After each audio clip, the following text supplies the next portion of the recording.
No laws, no mercy.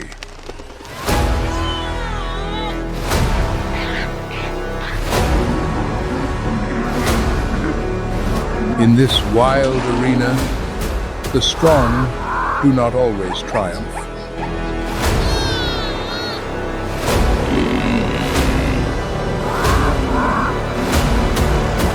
Yet the defeated invariably pay the ultimate price.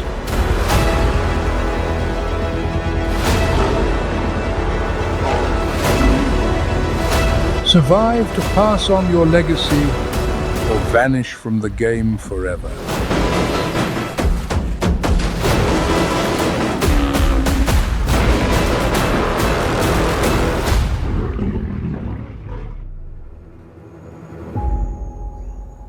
The African savanna, late afternoon, waist-high golden grass sways, the wind carrying the scent of red dust and lingering heat.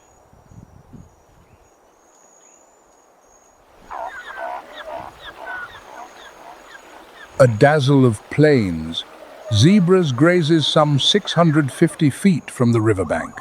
So peaceful, they appear almost unguarded.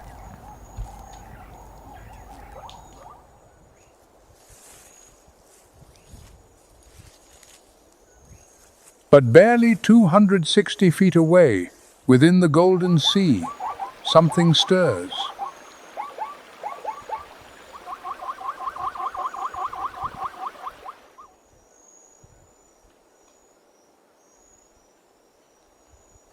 Not the wind. The wind has no eyes, and this shadow is staring intently at the zebras.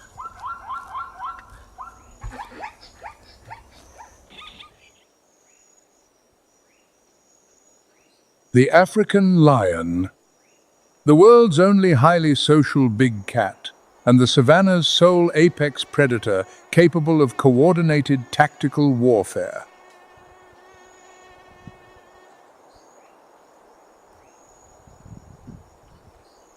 A male weighs over 550 pounds, stretching nearly 10 feet from nose to tail.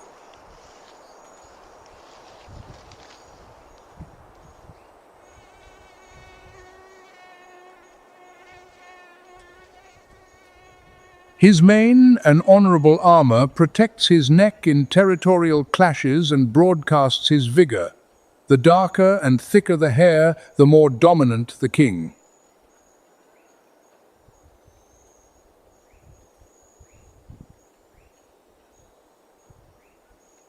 But today, the male does not hunt.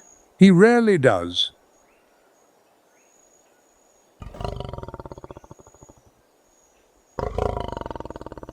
The chase belongs to the lionesses, smaller, swifter, and infinitely more lethal.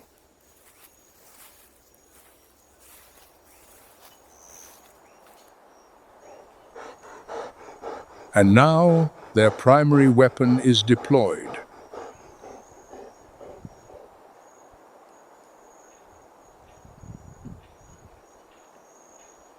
Their characteristic tawny coat is no accident. It is the triumph of millions of years of evolution, designed to melt into the dry grass, the red dust, and the golden sunlight of the dry season.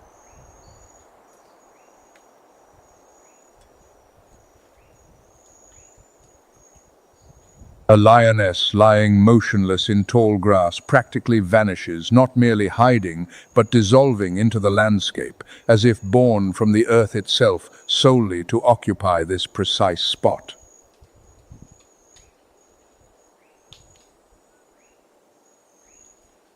Concealment, the first, most crucial, and entirely natural weapon.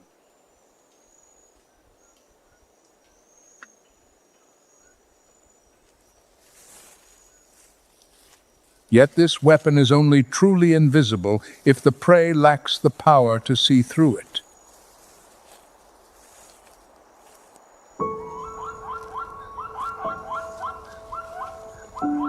And on these plains, the plains zebra is the master of countermeasures.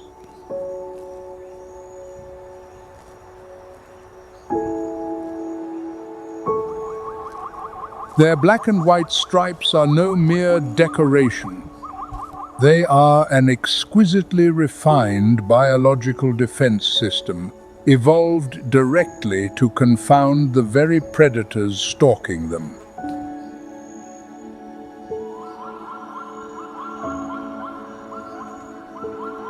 When the dazzle moves, the overlapping stripes generate a mesmerizing optical illusion.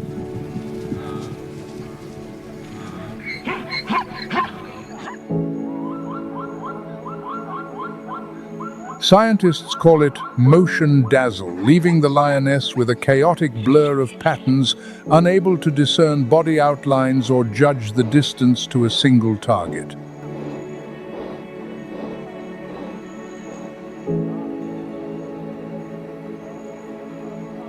Every zebra bears a completely unique coat. No two are alike, much like human fingerprints.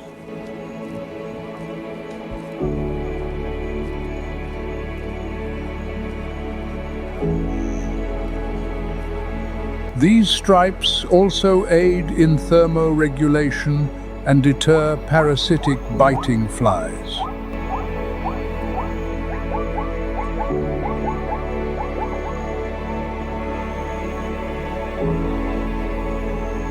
To a zebra, stripes are everything: armor, identity, life.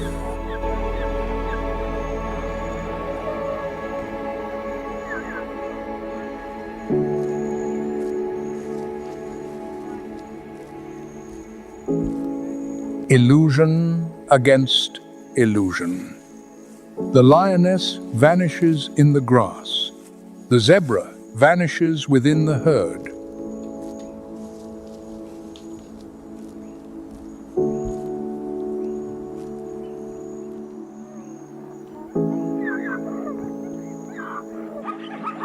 An evolutionary arms race spanning millennia with neither side ever claiming absolute victory.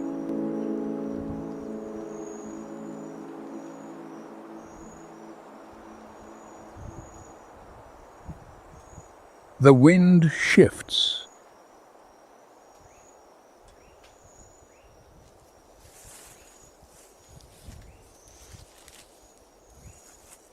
The lioness advances belly pressed to the earth, each step weightless.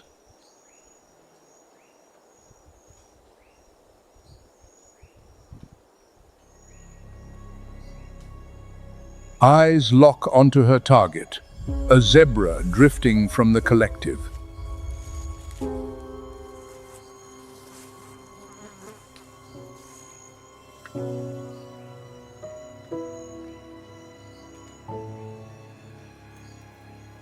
Over long distances, lions cannot outpace zebras hitting top speeds of 50 miles per hour, but sustaining it only for a few hundred feet.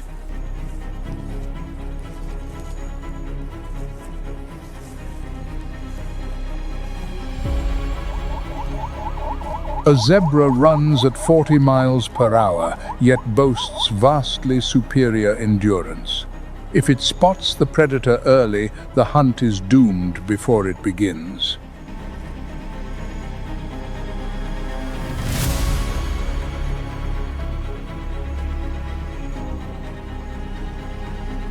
So the lioness waits. And when the distance closes, chaos erupts.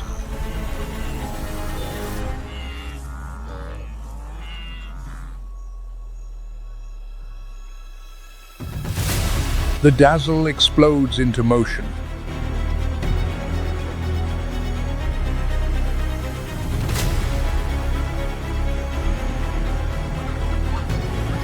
Dozens of striped bodies blur together, motion dazzle engaged.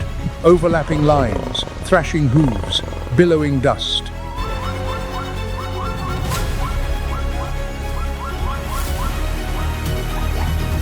But the straggler fails to merge into the hypnotic mass.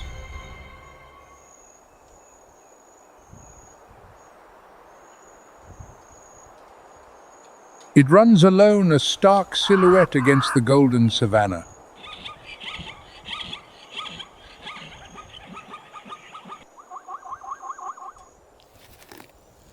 And on these plains, to be distinct is to be doomed.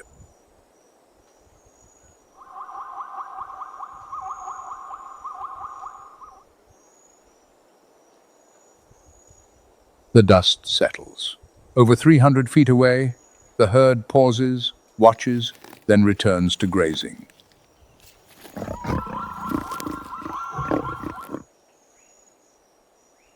The savanna falls silent again, as though nothing ever happened.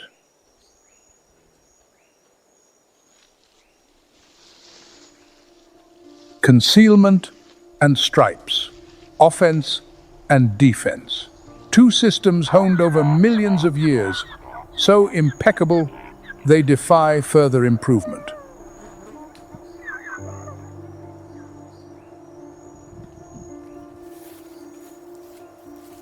Barely 25% of lion hunts succeed, yet that is enough to sustain the pride.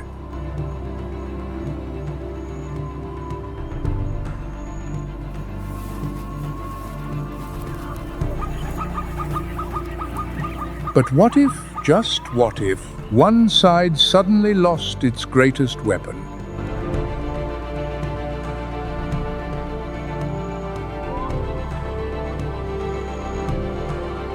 What if a lion were born without its camouflage?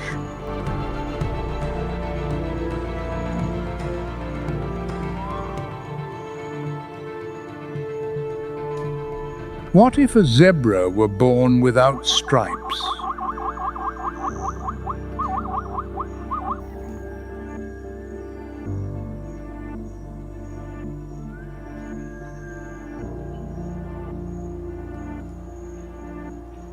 Both impossibilities have actually occurred.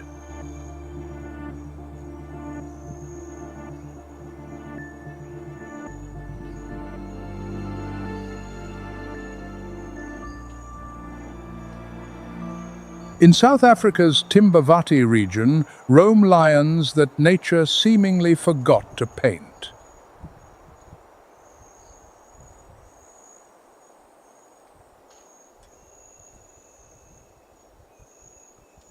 The white lions of Timbavati.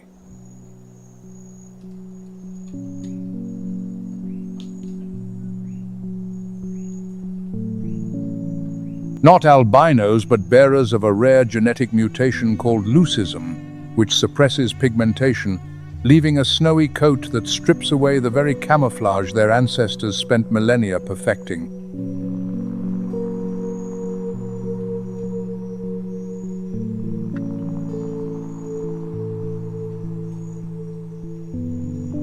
Imagine a stark white predator adrift in a golden sea, spotted from afar, unable to hide.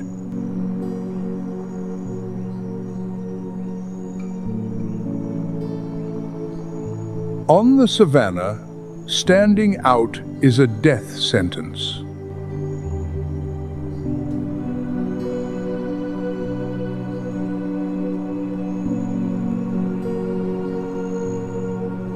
Yet, white lions are not extinct. They endure through something no coat color can diminish: the pride.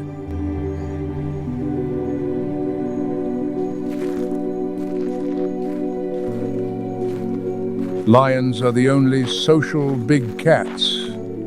The tawny females compensate for the white lion's exposure. They stalk and corral the prey.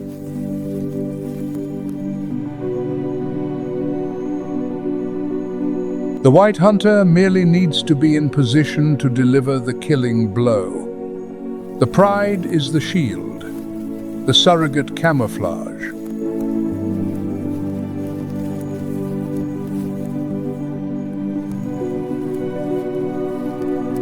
Even in adulthood, a white male can rule, because dominance is not dictated by a coat.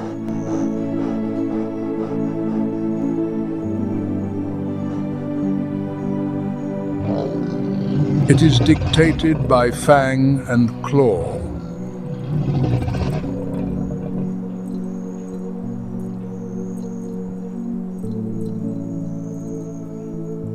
The people of Timbavati revere them as divine messengers.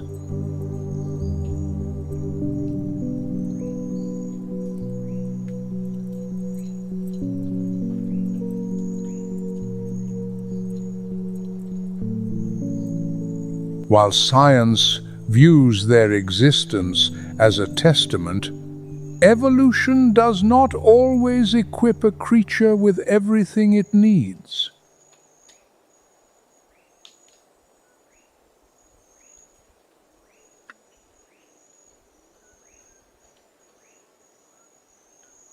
Sometimes, the collective fills in the blanks.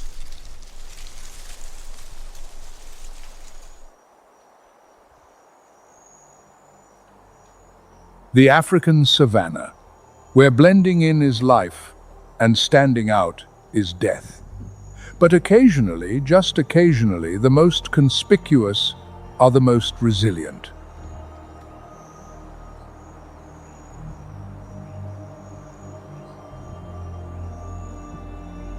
Not because they are inherently stronger, but because they are forced to be.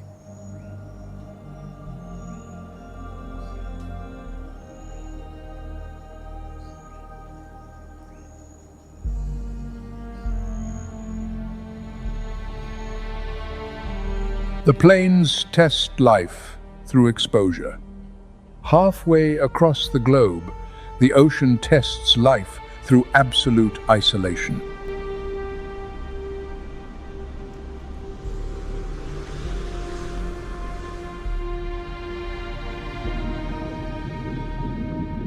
One million years ago, deep beneath the Pacific, the Earth's crust ruptured. Magma surged through the fissures, met freezing seawater, and violently erupted.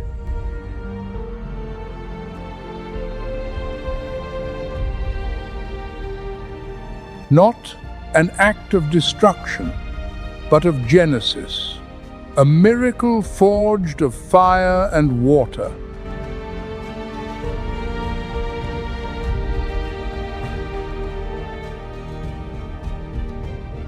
Layer upon layer of lava accumulated, volcanic peaks pierced the surface, and an archipelago was born in the vast abyss nearly 1,000 miles off the coast of South America.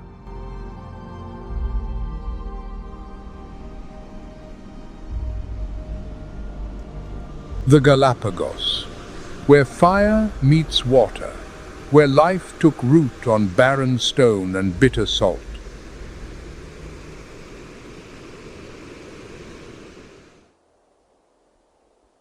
And traversing those bleak volcanic slopes, a creature lumbers unhurried, deliberate, acting as if time is its most abundant resource.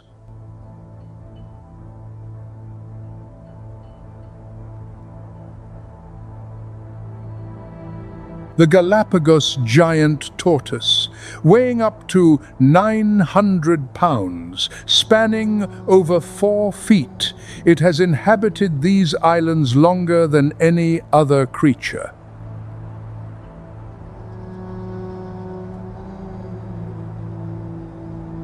They live over a century. Some ancients have witnessed 2 centuries pass from Charles Darwin's historic footsteps to the present day.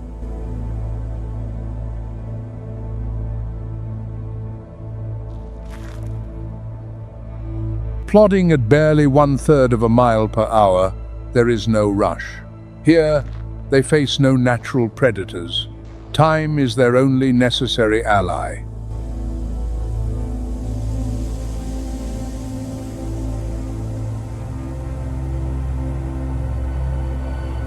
This giant is not merely a resident, it is an architect.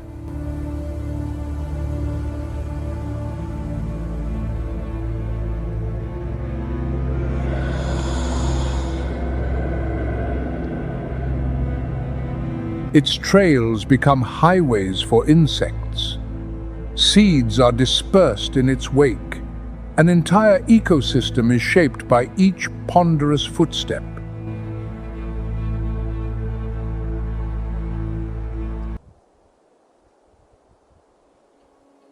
1,000 miles adrift, 13 major islands, over 80% of its terrestrial life exists nowhere else on Earth.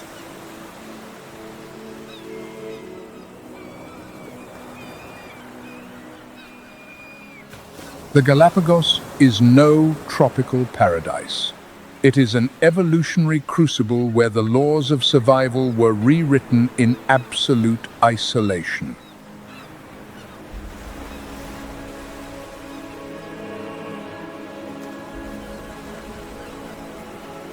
The question stands: on islands forged by fire and water, can the planet's strangest denizens withstand a rapidly shifting world?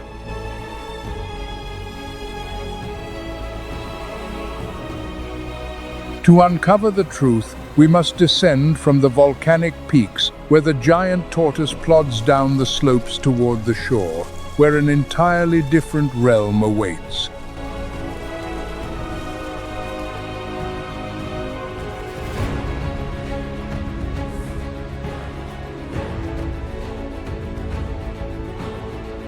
The giant tortoise descends, step by heavy step, over jagged basalt.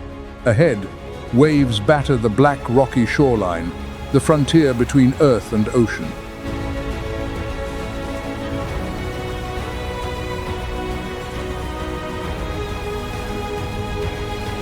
And upon this very frontier, one reptile has embraced a life no other dared.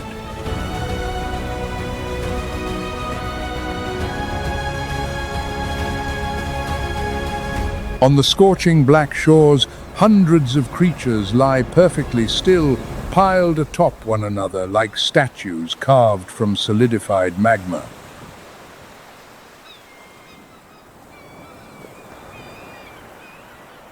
The marine iguana, the Earth's only seagoing lizard and a living testament to the sheer force of natural selection.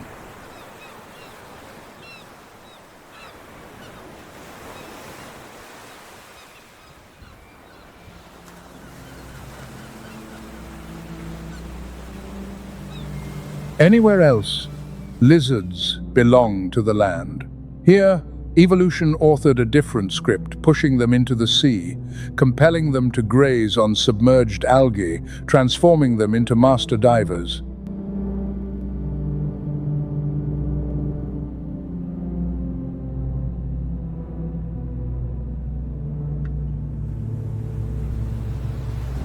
"15 minutes below. Then, resurfacing.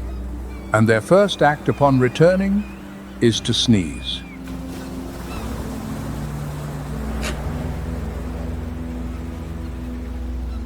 Not from a chill. Specialized cranial glands expel white salt crystals from their nostrils, a desalination mechanism unrivaled by any other reptile.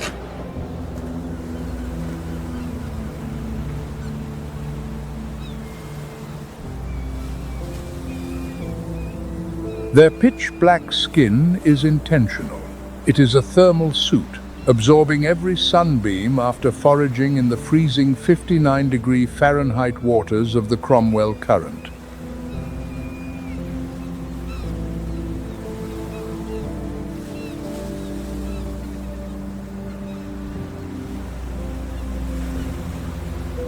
Yet evolution pushes them even further. When El Niño strikes, when oceans warm and algae perish, these iguanas perform the unimaginable.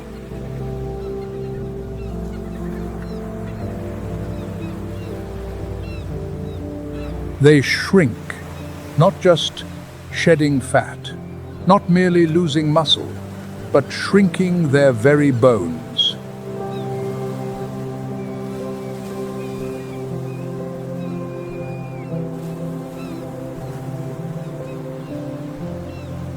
Studies in the year 2000 revealed they can reduce their body length by up to 20% during starvation and regrow when the algae returns.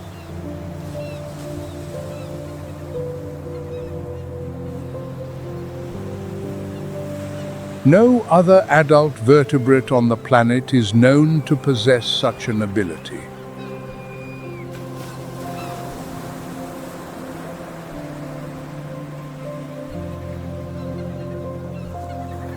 A creature that dissolves its own skeleton to endure.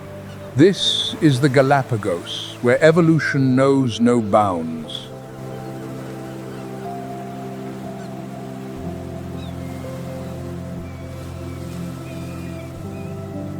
But the marine iguana does not occupy these shores alone.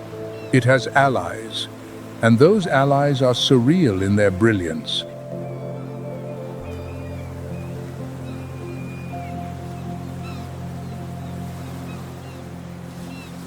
Amidst the basking reptiles, flashes of vibrant red, yellow, and blue dance upon the somber basalt.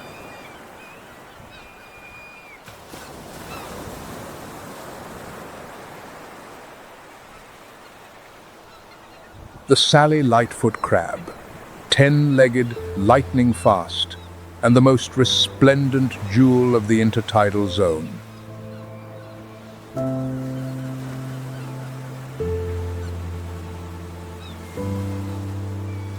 They traverse slick rocks with astonishing agility, leaping over surf, darting through crevices, never missing a step.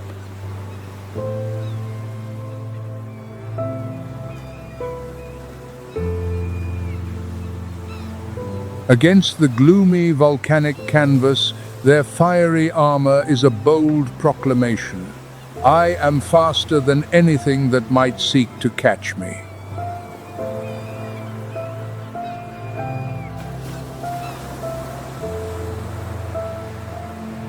These crabs are not merely solitary survivors. They are the archipelago's sanitation crew, consuming algae, detritus, and opportunistic parasites.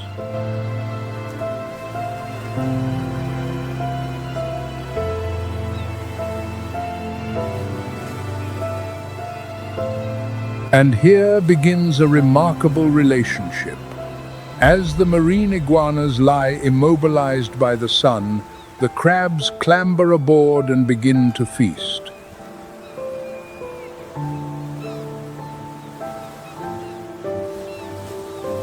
Ticks, mites, and parasitic hitchhikers, all methodically plucked away by nimble claws.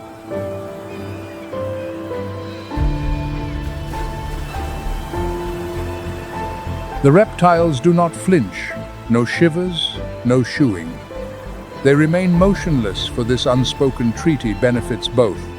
The crab earns a meal, the iguana gains a cure.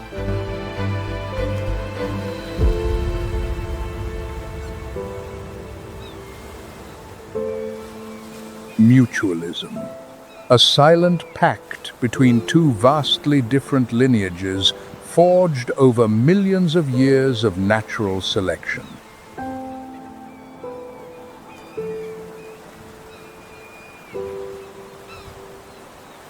Crab, iguana, and volcanic rock, three pieces of an intricate puzzle, intimately intertwined, even if they remain forever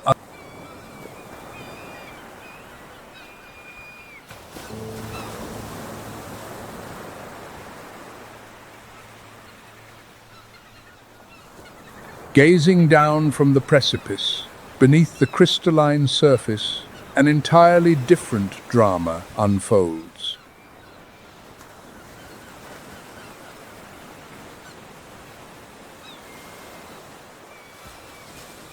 If the Galapagos skies are governed by beaks and wings, the coastal shallows are ruled by muscle, velocity, and teeth.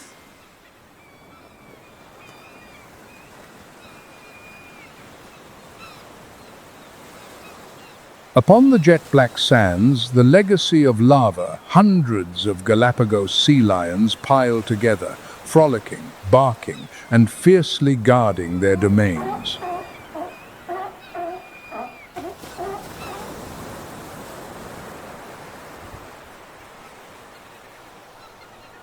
A beachmaster bull, weighing over 550 pounds, stretching nearly 7 feet, he is uncompromising toward any rival breaching his claimed stretch of shoreline.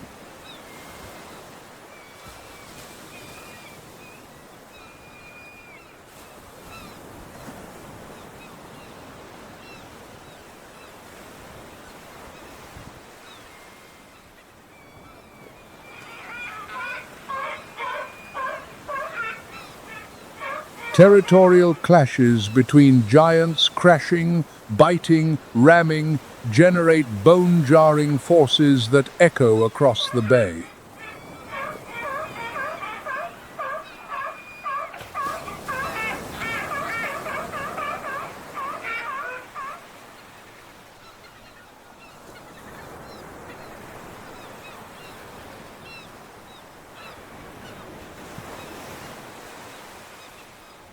Blood, scars, and sheer exhaustion, the heavy toll exacted to maintain a harem of up to 15 females.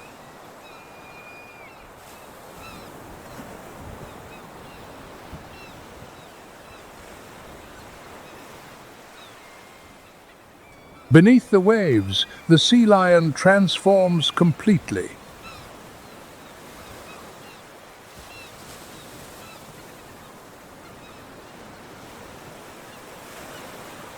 From a clumsy land dweller, it becomes a living torpedo tearing through the blue with breathtaking agility, steering with forelimbs sculpted into exquisite flippers.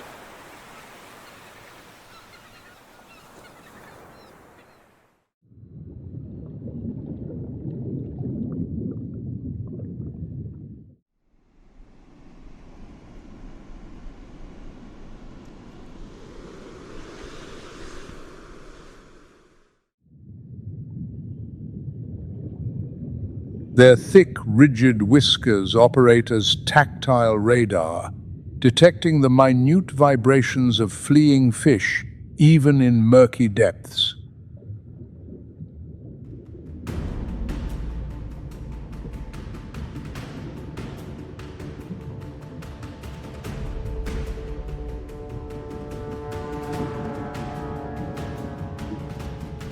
A masterpiece of biological engineering that artificial sonar has yet to match.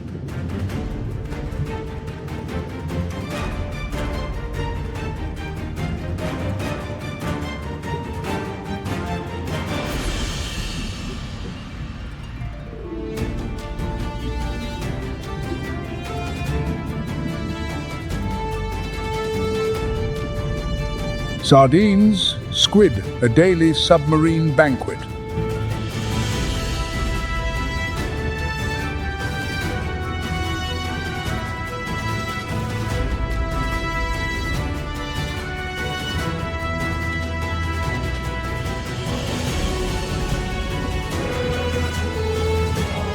The mothers dive deep to hunt, then return to the shallows.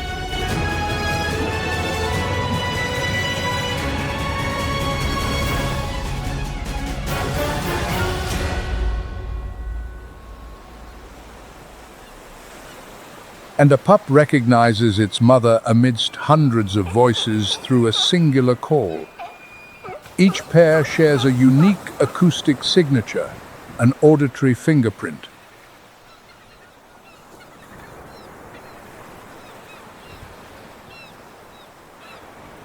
In the sheltered tidal pools, mothers playfully nuzzle their young, rare moments of tranquility amidst a relentless struggle for survival.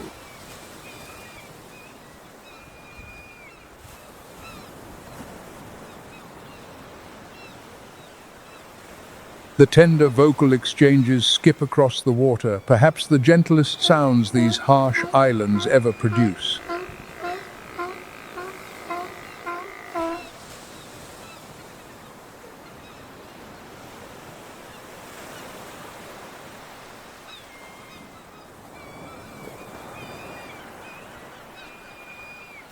Yet, these pools are not mere playgrounds. They are classrooms.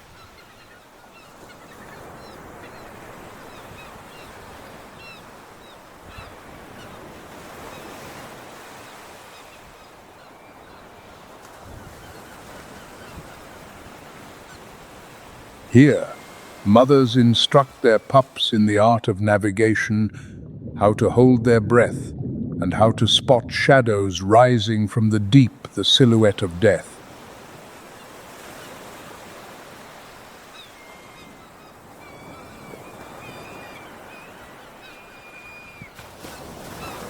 Offshore, Near the lonely rocky outposts of Darwin and Wolf in the far north, another shark aggregates in numbers scarcely seen anywhere else on Earth.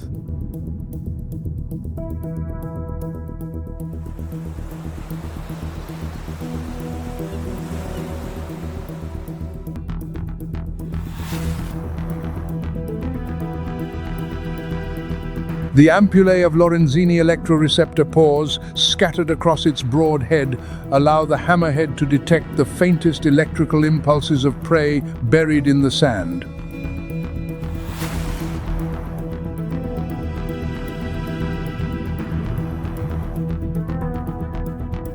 A biological radar system far beyond human imitation.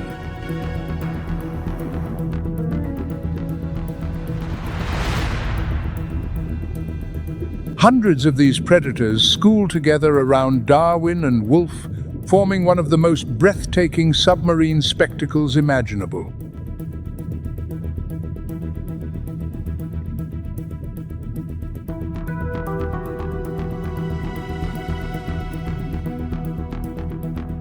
Drawn by nutrient-rich upwellings, abundant fish, and the rare sanctuary of being one of the last places on Earth left undisturbed.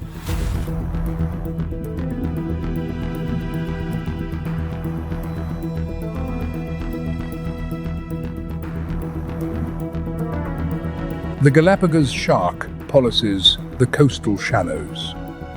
The hammerhead commands the pelagic deep,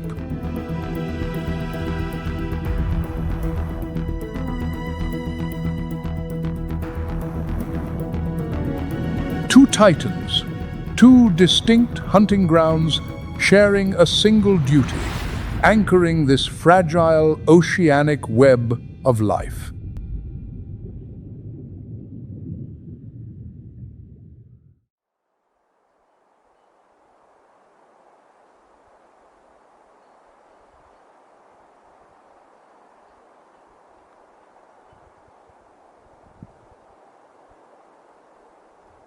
As we journey further offshore, the sunlight begins to fade.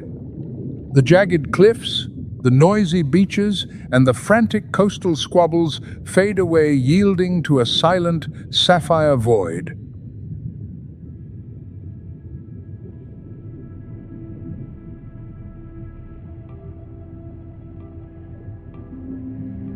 The pelagic deep, where the ocean is no longer ruled by sudden speed or serrated teeth, but by sheer majesty.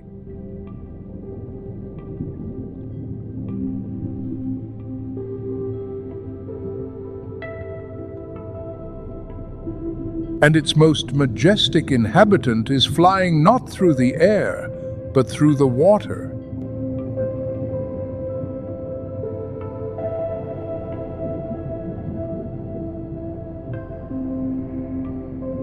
The oceanic manta ray, a 23-foot wingspan, weighing over 4,000 pounds, and utterly harmless.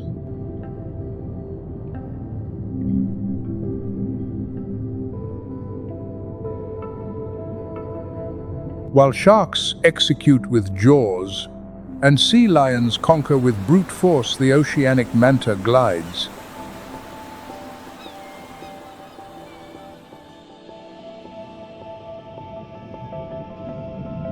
Two colossal pectoral fins beat with a slow, hypnotic rhythm, propelling it with an elegance unmatched by any other marine creature.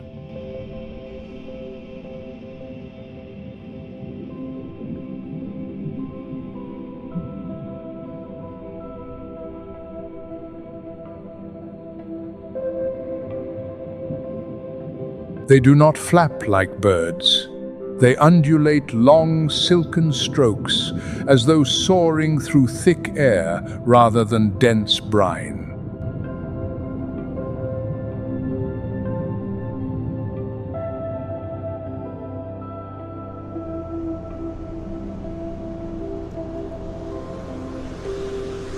A ballet that local divers simply refer to as flying.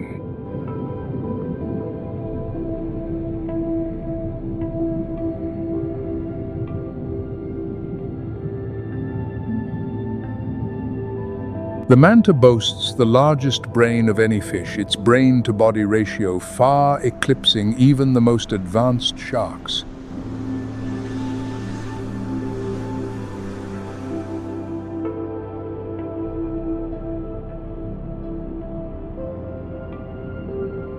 They can recognize their own reflection, a cognitive feat shared by only a select few.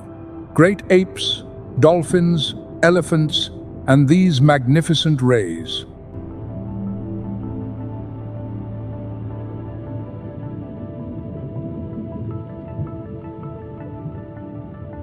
They exhibit deeply complex social lives.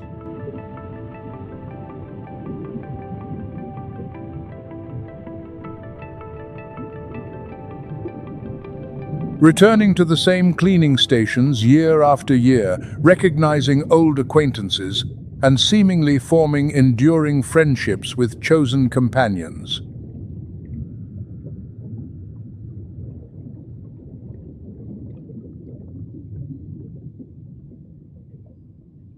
Within this sapphire expanse, alongside the manta, an ancient mariner voyages, plodding and patient, much like a giant we met earlier in our journey.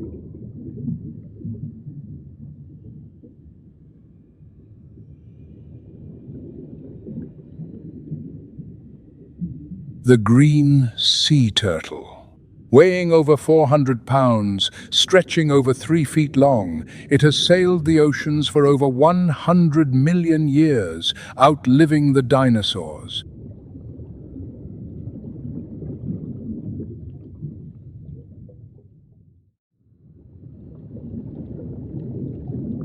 Its polished olive-green carapace is not for show.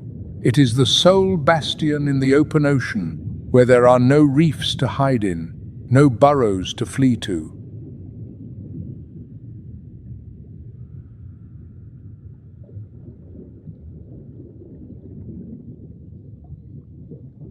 And the salt-secreting glands near its eyes, making it look as though it is weeping, are simply a desalination trick identical to the marine iguana. The ocean extracts the same toll from all who enter.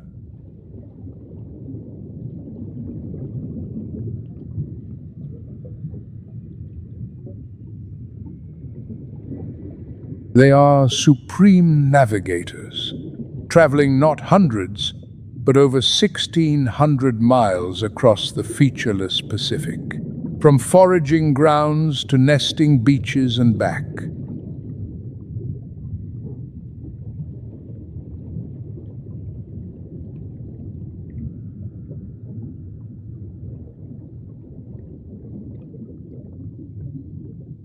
A biological GPS. They sense the Earth's magnetic field through magnetite crystals in their brains, using it as an infallible compass across a realm utterly devoid of landmarks.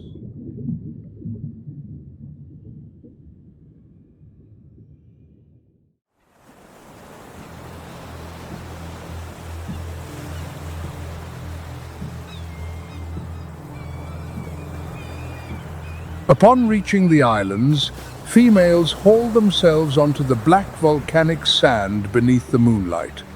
They dig deep chambers with their hind flippers, and they lay.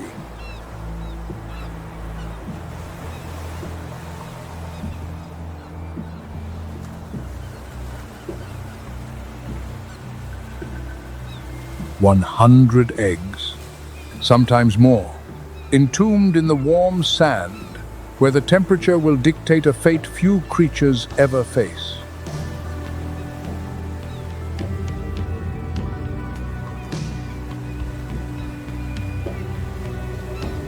Temperature-dependent sex determination. If the nest is warmer than 84 degrees Fahrenheit, the hatchlings will mostly be female. If cooler, mostly male.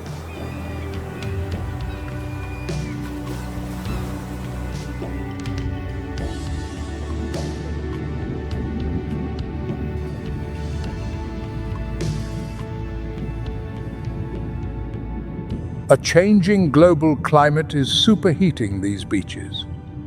meaning the future may hold a generation of exclusively females, dooming the species to a silent end.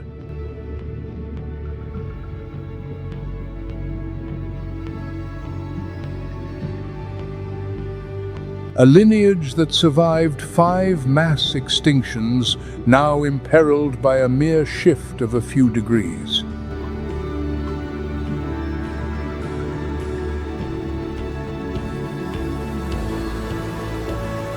After 50 to 70 days, the nest erupts. Hundreds of tiny turtles, each no larger than a human palm, claw their way to the surface.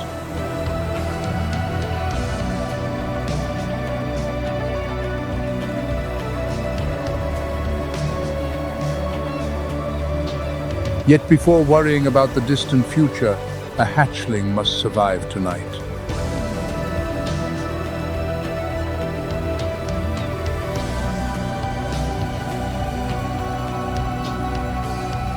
They emerge under the cloak of darkness.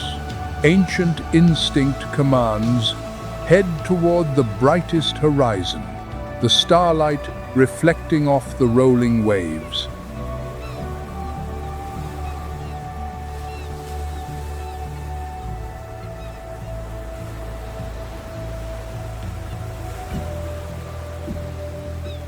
Every frantic scurry is guided by millions of years of ancestral programming.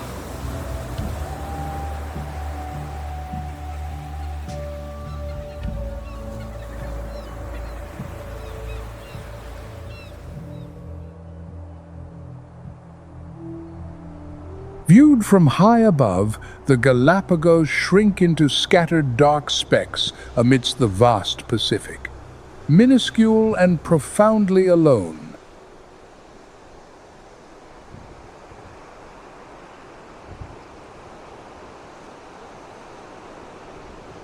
This is the natural world's greatest laboratory, where every creature is a living experiment, and every behavior a flawless answer to survival.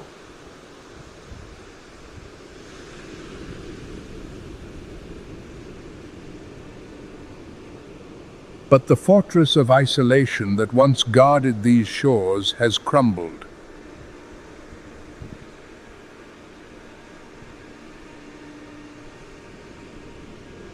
Invasive species, hitchhiking on our vessels, now ravage this intensely vulnerable ecosystem.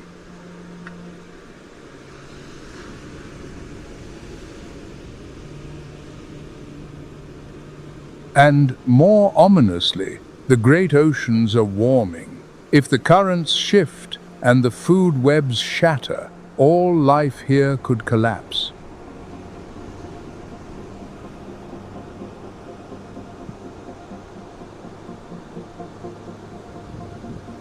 To protect the Galapagos is not merely to save a scattering of islands.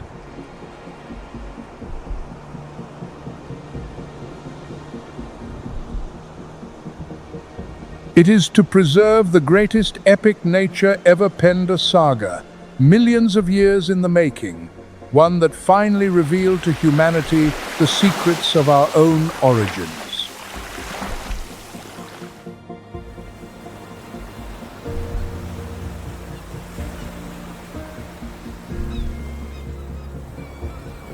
Every species here is a priceless page.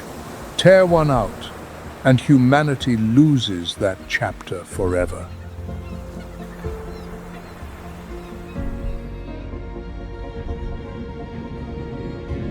Lose enough pages, and the story of life itself becomes irreparably broken.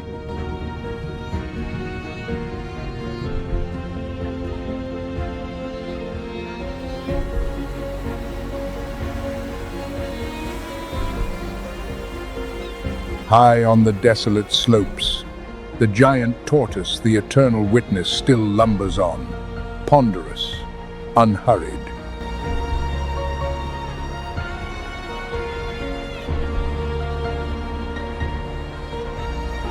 It has weathered volcanic eruptions, climactic fury, and millions of years hidden away from the rest of the globe.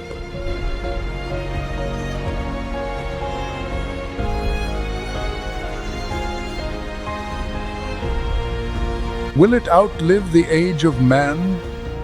The answer remains unwritten, and it is a response these islands wait patiently for us to provide.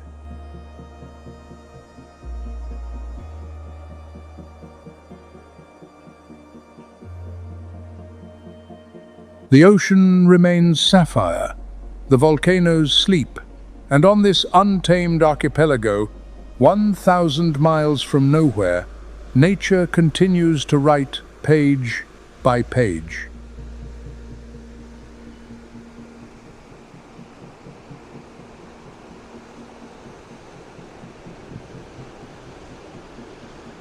Thank you for joining us on Nature's Moments. The natural world holds countless sagas waiting to be unveiled. Until our next journey of discovery.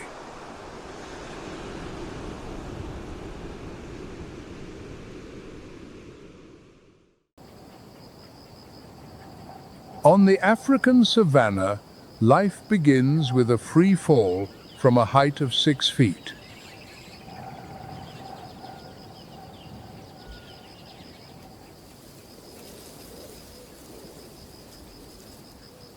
A mother giraffe stands towering amid the golden grassland, her legs trembling.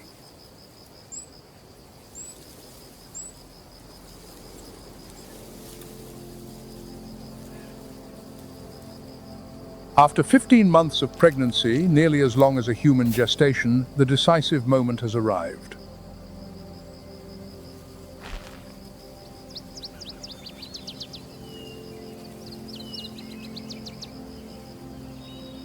The calf slides from its mother's body and plunges onto the hard earth. The impact severs the umbilical cord and triggers the first breath of a new life.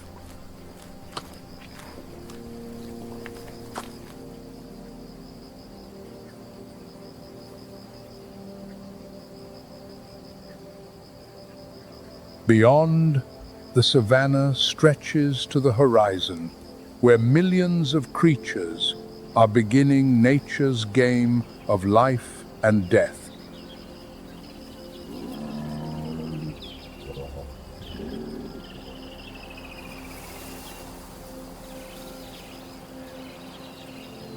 Welcome to Nature's Moments, where we explore the most extraordinary stories the natural world has ever written.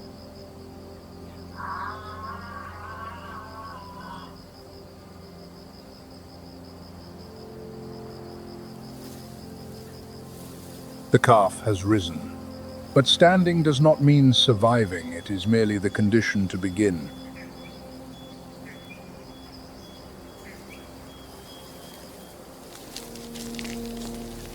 Giraffes do not lie down to give birth, and that is not a choice, but a law of evolution. Lying down on the savanna means exposing oneself to every enemy within miles.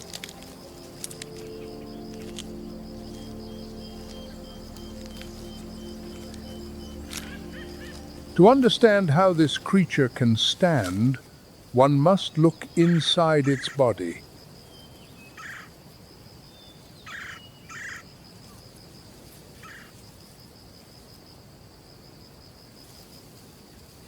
A heart weighing nearly 11 pounds larger than that of any land mammal. It pumps blood at twice the pressure of a human heart, from 200 to 280 mmHg.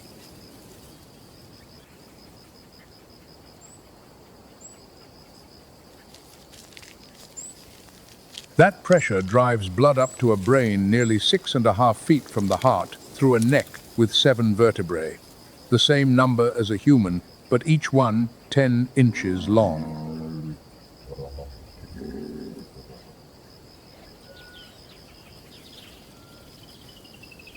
Inside that neck, the jugular veins contain a system of one-way valves, preventing blood from rushing backward when the giraffe lowers its head to drink. Without this system, every sip of water would trigger a stroke.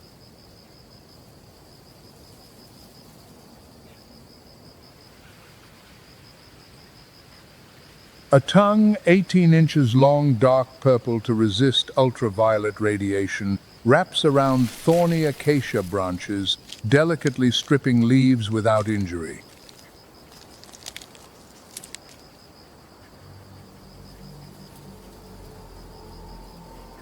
Every part of the giraffe's body is an answer to a question that evolution posed millions of years ago.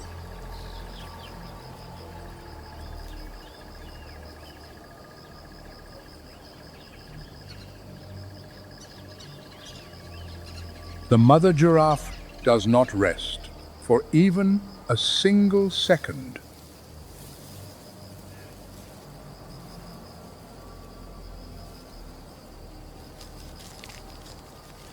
Eyes perched nearly 16 feet above the ground scan the horizon, the largest eyes of any land mammal, with a field of vision spanning nearly 360 degrees.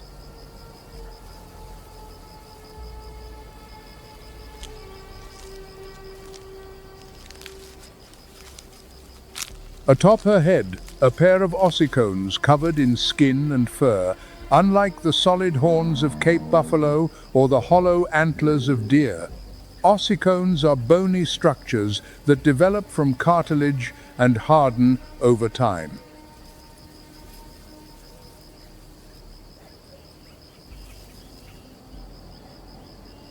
Females use them to defend their young from eagles attacking from above.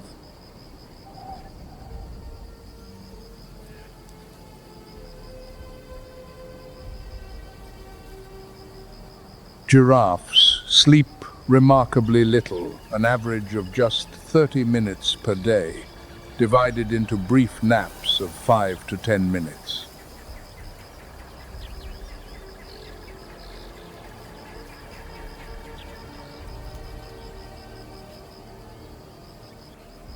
On the Savanna, deep sleep is a privilege reserved for those at the top of the food chain, and the giraffe is not among them.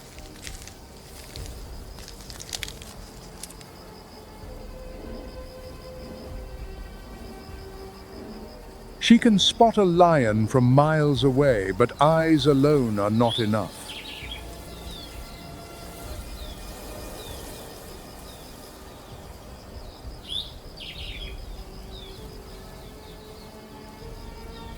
Female giraffes take turns standing guard, one head down, one head up.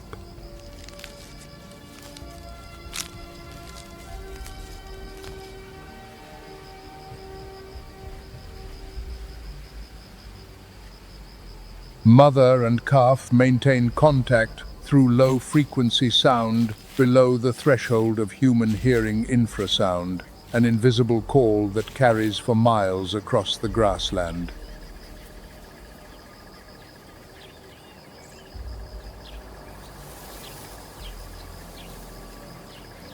But first, it must survive the next hour, for predators have already caught the scent of blood from the placenta scattered across the grass.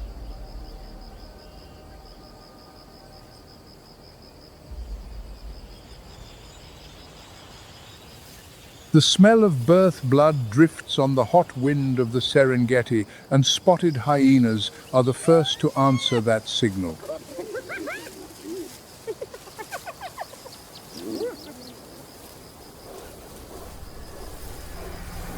Most people think hyenas are merely scavengers. In reality, more than 70% of their meals come from direct kills.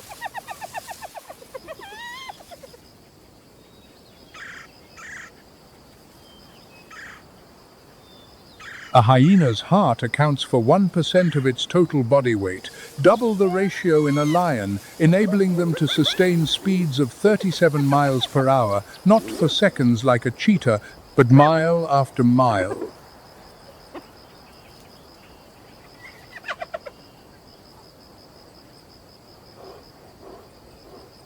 In spotted hyena society, females outsize the males. Females hold power. Females decide who lives and who dies.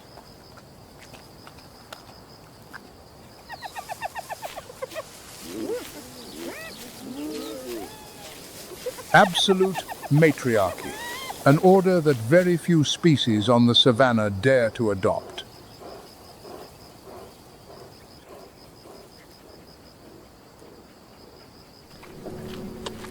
The hyena mother digs a den deep underground to give birth the safest place on the savanna.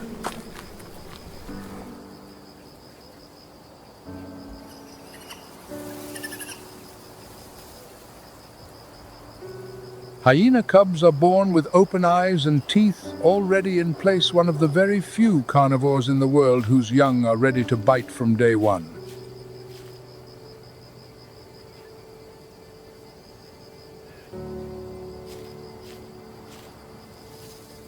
But against 800 pounds of mother giraffe, hyenas know how to calculate risk.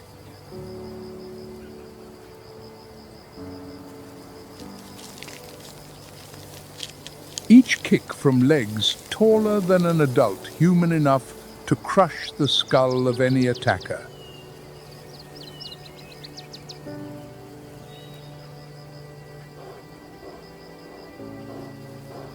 The hyenas pull back.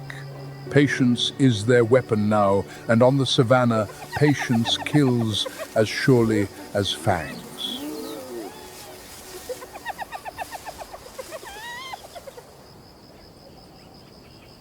But the ones replacing them do not give up so easily.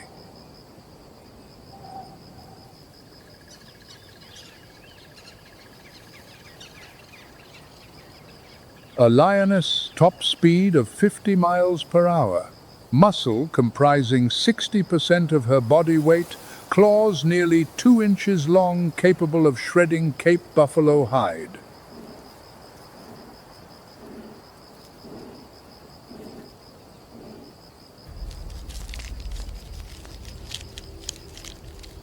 And even a lioness must calculate when facing legs that can kill with a single kick.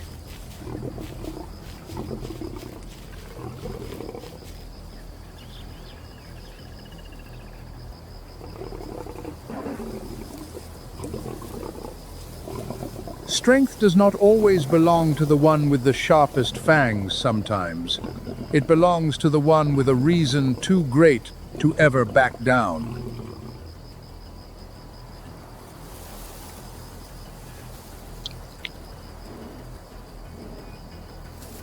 The calf survives its first night, but on the savanna, each dawn is merely a reminder that darkness will return.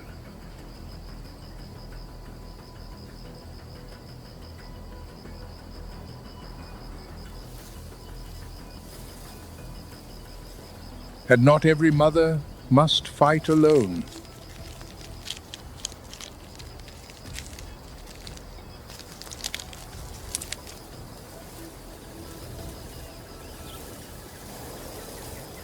"300 miles to the south, an army is assembling an army that measures its power not in kicks or claws, but in numbers.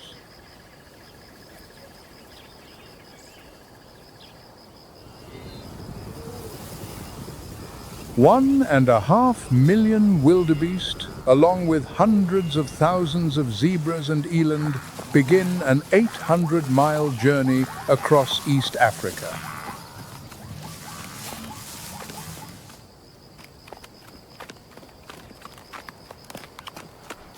This is the largest migration campaign in the natural world, and every mother in the column carries a single mission: keep her young alive.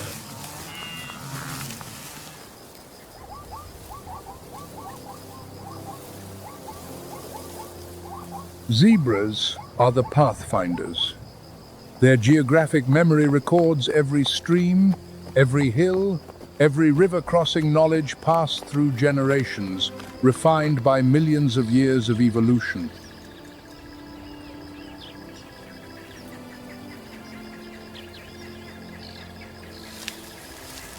A zebra mother belongs to a species where every individual can be identified. No two zebras on Earth share the same stripe pattern.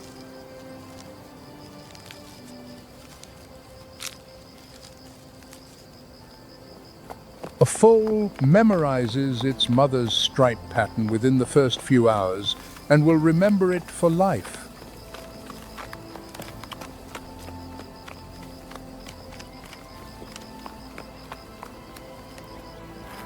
A zebra foal stands within 15 minutes of birth. It gallops within an hour.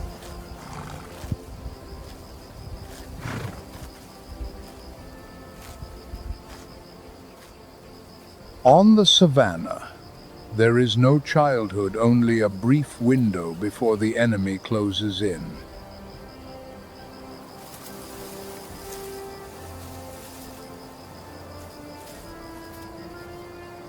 A wildebeest calf can recognize its mother's call within 48 hours of birth, imprinting etched in sound amid the cacophony of a million animals on the move.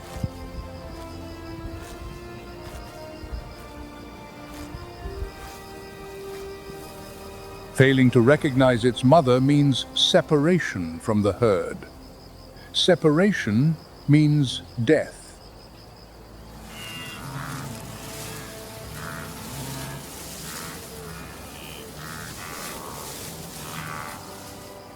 Wildebeest mothers synchronize reproduction with the seasonal rains. Calves are born precisely when fresh grass grows thickest, ensuring mothers have enough nutrition to produce milk.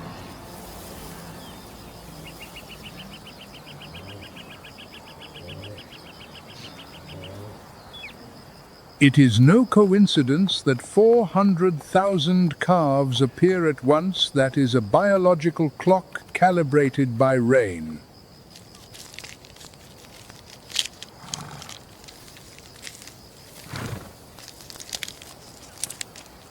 The black and white stripes on a zebra's body are not ornaments that evolution bestowed without purpose.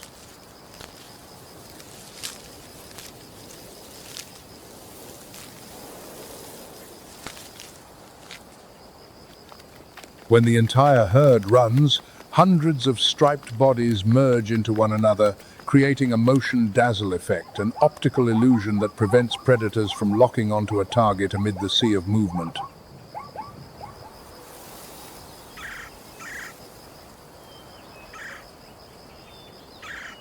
Recent studies also reveal that stripes deter tsetse flies, disease-carrying parasites that land on striped surfaces 4 times less often than on solid-colored ones.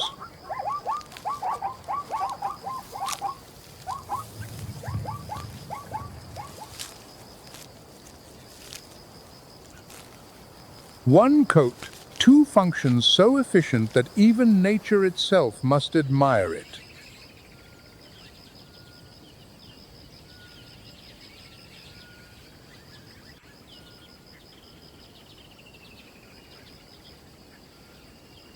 But not every species bets on sheer numbers.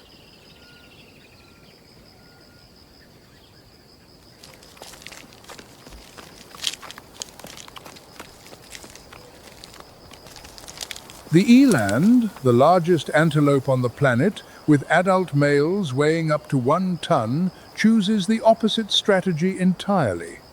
Not quantity, quality.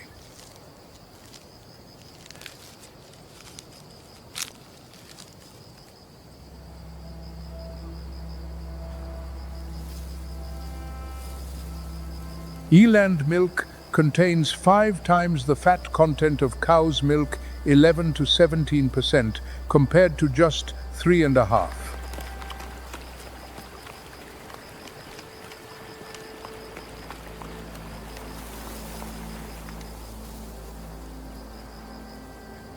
Eland calves are kept at the center of the nursery herd, surrounded by adults whose spiraling horns face outward, forming a living defensive barrier.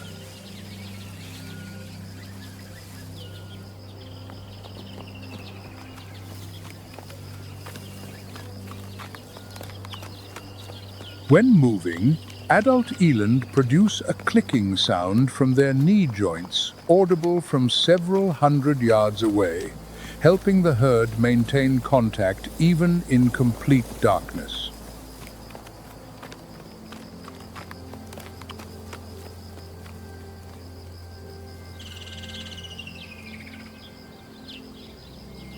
A calf learns to recognize its mother's clicking rhythm the way it would recognize a voice.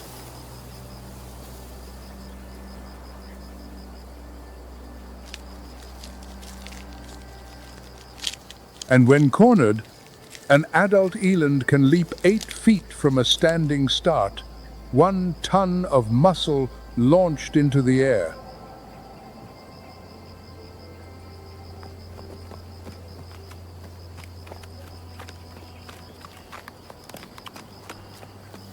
Few offspring, but maximum investment, the polar opposite of the wildebeest. Yet both have endured through millions of years.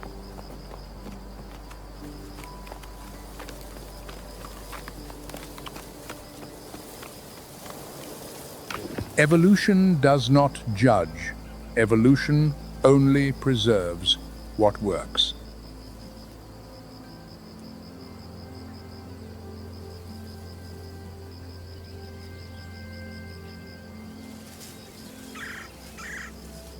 Numbers or quality, 2 opposing paths, but a single destination, keeping the next generation breathing when the sun goes down.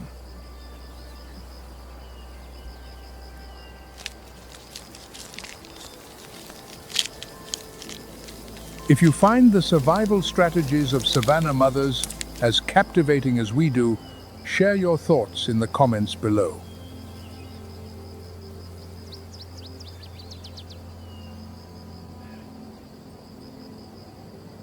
But herd strategy only works when the formation holds.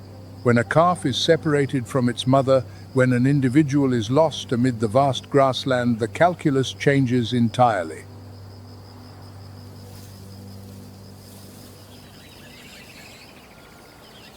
Not every mother has 800 pounds to deliver a lethal kick. Not every herd has 1.5 million members to drown the enemy in numbers.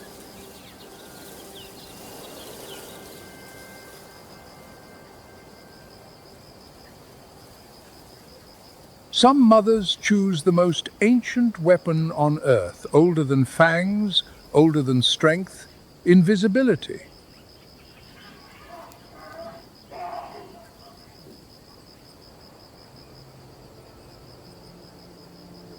A young Thomson's gazelle lies motionless amid the yellowed grass, its tawny coat blending perfectly into the dry terrain.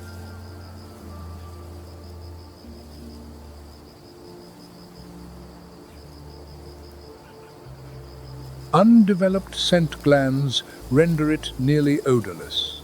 Alarm bradycardia reduces its heart rate by 50 to 75%.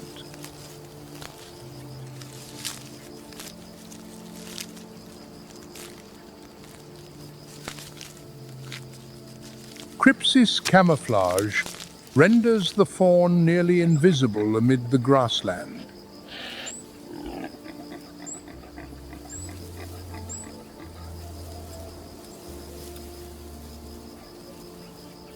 The cheetah possesses eyes that detect movement from 3 miles away, with a field of vision spanning 210 degrees.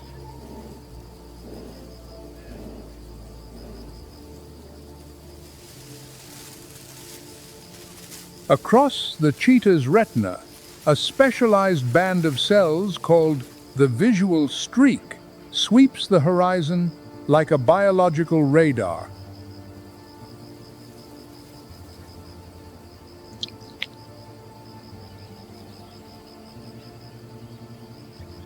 Any movement, even a single blade of grass swaying, is detected.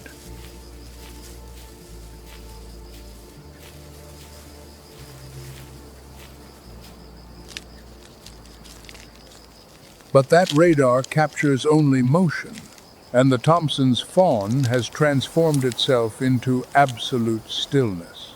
The cheetah passes by without seeing it.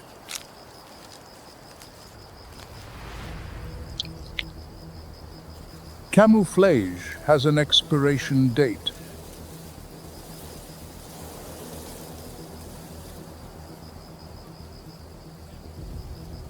When the Thomson's mother returns to nurse, Her presence shatters the cloak of invisibility, and she knows it.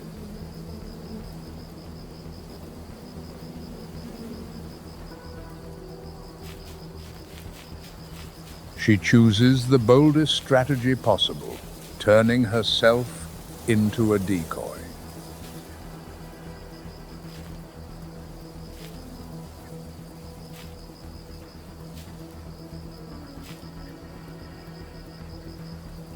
The Thompson's gazelle mother launches into sharp zigzag, runs at 50 miles per hour, luring the cheetah until the predator's body temperature hits 105 degrees Fahrenheit, the point where the brain overheats.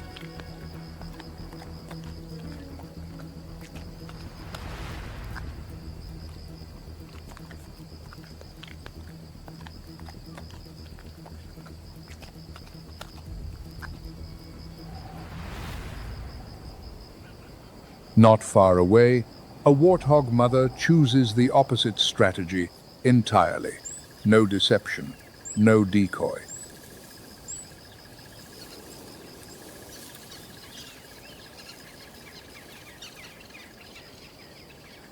The warthog's life is a series of brutally practical days where its rough exterior leaves no room for elaborate psychological drama.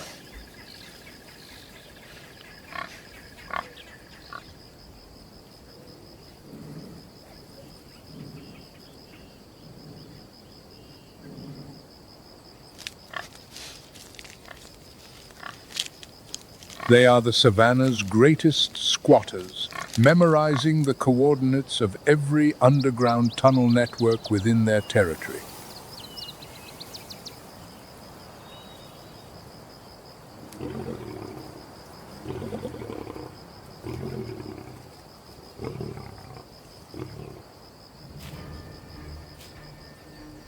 When pursued, she bolts straight for an abandoned aardvark burrow 10 feet deep, tail raised like a flagpole so her piglets can see her and follow.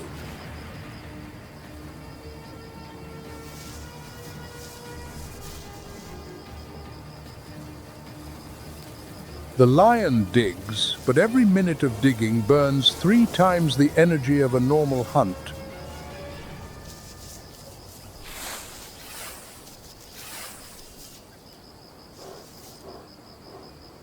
"20 minutes later, the lion abandons the effort.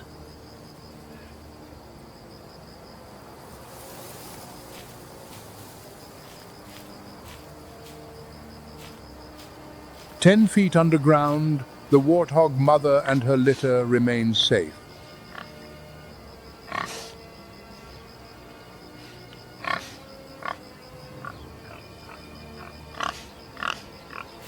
Dark, cramped, but alive.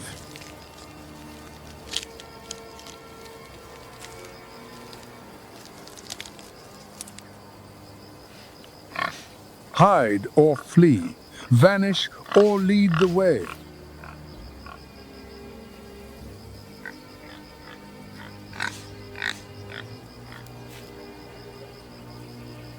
Every mother on the savannah must choose, and that choice has been honed by evolution across millions of generations.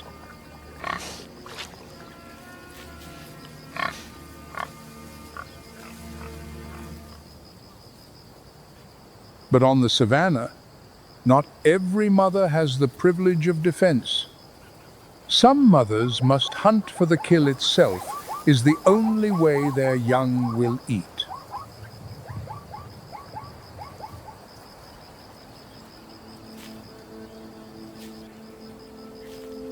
A cheetah mother is living proof of survival's cruelest equation in solitude: no pride, no fixed territory.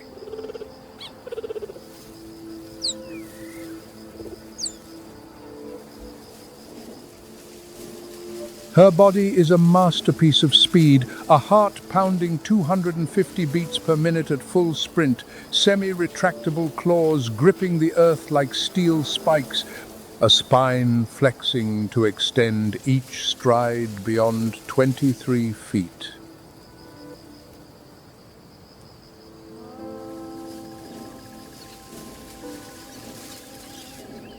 From a standstill to nearly 62 miles per hour in 3 seconds, acceleration faster than most supercars.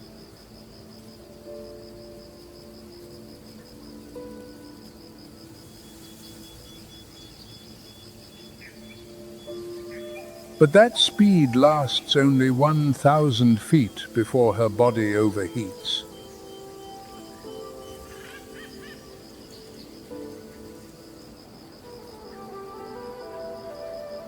Every failed hunt 15 to 30 minutes, lying flat, panting, waiting for her temperature to drop.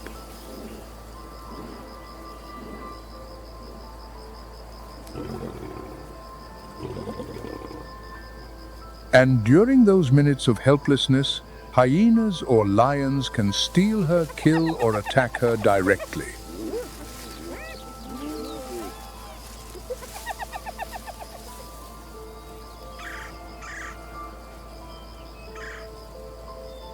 She must hunt, protect her cubs, and keep moving.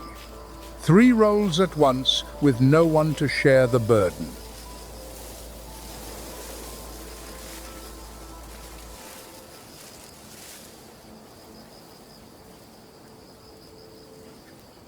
Even a mother lioness, the creature that seems to reign over the grassland, has no den to hide in, no herd of millions for shelter.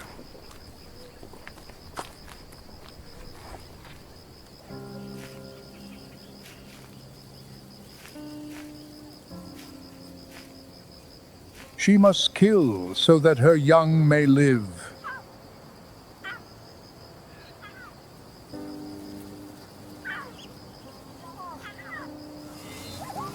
Migration season is the only time of year when prey floods the plains.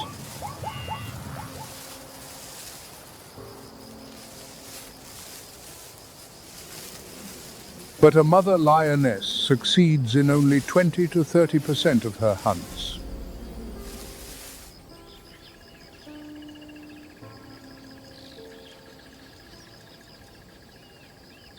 Every time she returns empty-handed, 3 lion cubs in the brush go hungry for another day, bellies hollow, eyes dimming, vitality fading.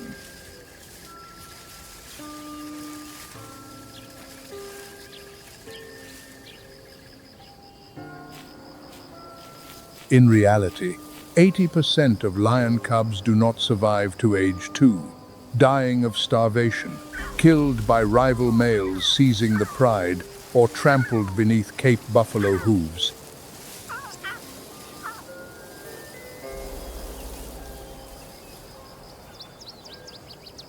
The crown of the Savanna is purchased with the blood of each generation that follows.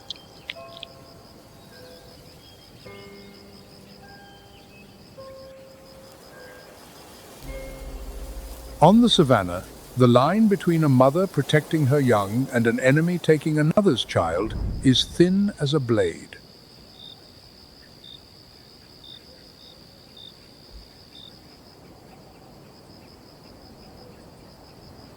Night descends on the Serengeti, and with the darkness, the rules of engagement change entirely.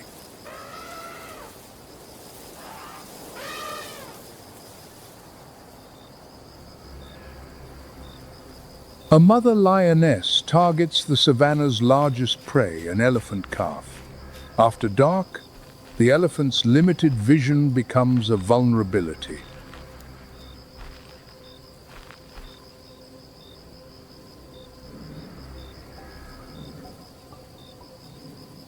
An elephant mother, 6,000 pounds, is the largest land animal on Earth.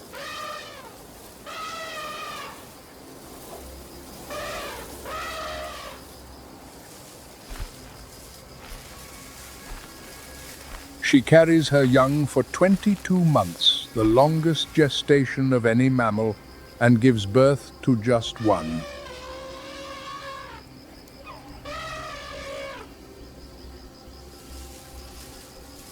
"22 months invested in a single life."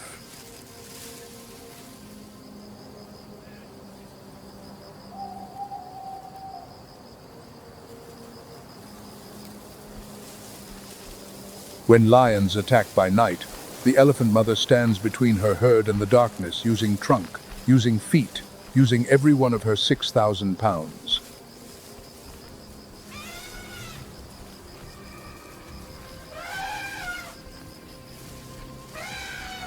But the lion pride deploys a war of attrition, taking turns charging and retreating, never allowing the elephant mother a moment's rest.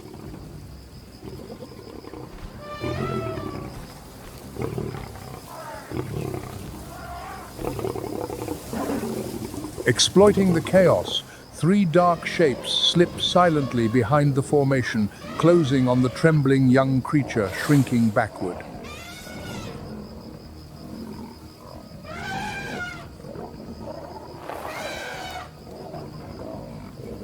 Razor-sharp claws drive simultaneously into the hamstrings and flank of the elephant calf, dragging it ruthlessly down onto the cold grass.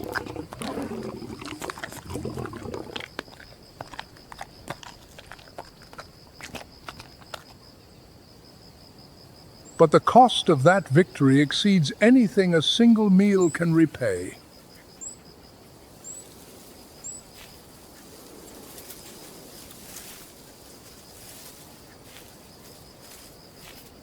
For when the mother lioness leaves her den to hunt in the night, the den stands empty.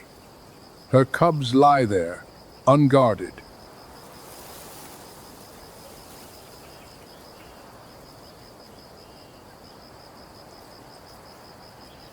And on the savanna, one species has been waiting for precisely this moment.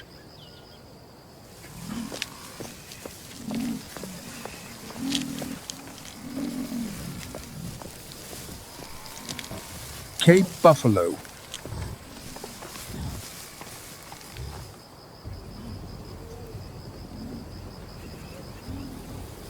Hundreds of Cape buffalo enter lion territory in the darkness, not to graze, not because they are lost, but to kill.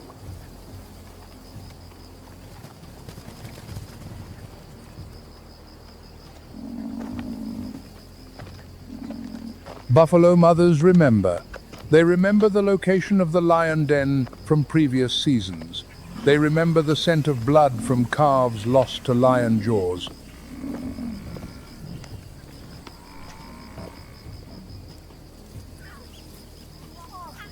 And their logic is cold. A lion cub alive today, if it survives, will become a killer of hundreds of buffalo calves in the future.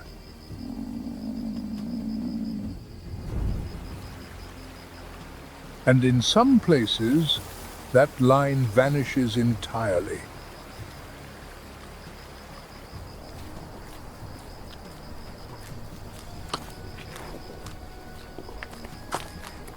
Only mothers remain facing each other across the final frontier. That frontier is not territory or grassland.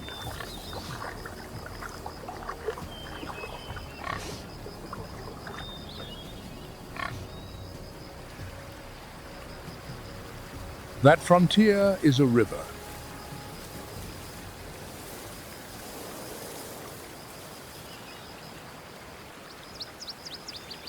The Mara River, where every mother on the savanna, having survived hyenas, lions, Cape buffalo, and darkness, must face the final trial.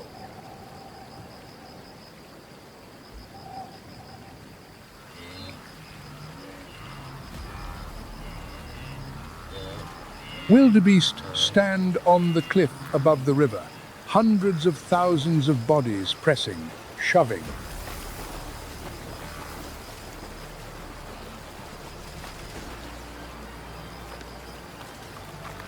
Pressure from behind transforms those standing at the front into unwilling sacrifices.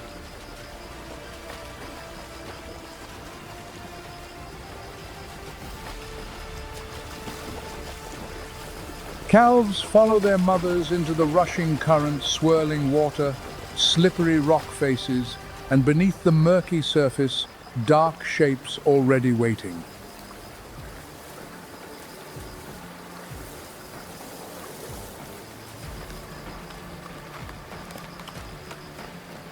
200,000 wildebeest will perish during this migration, drowned, exhausted, or taken by Nile crocodiles.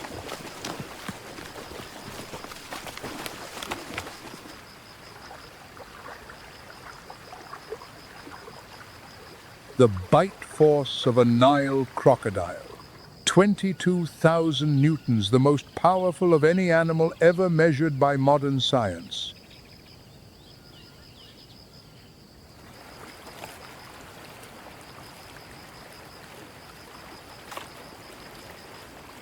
But those same jaws, a weapon of destruction capable of crushing a Cape buffalo's femur, are also the gentlest cradle nature has ever created.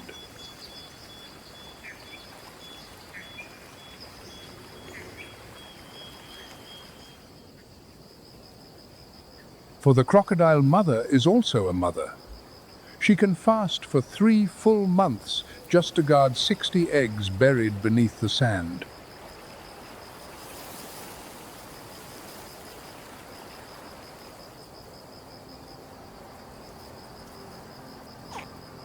The sex of her offspring is determined by temperature.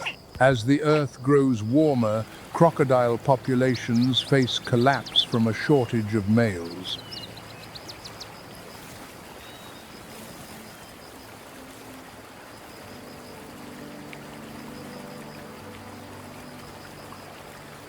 When she hears her young calling from inside the shells, the crocodile mother digs through the sand and transforms her 22,000 Newton jaws into a gentle cradle, carrying her hatchlings to the water.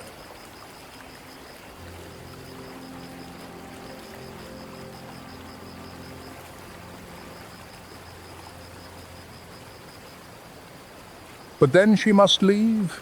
99% of the hatchlings will never reach adulthood, taken by lurking predators.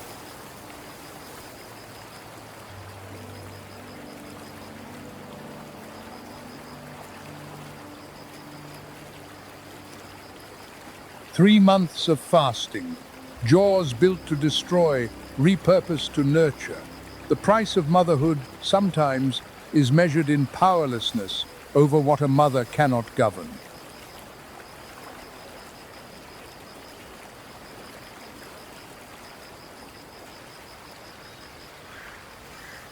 The river does not belong to crocodiles alone.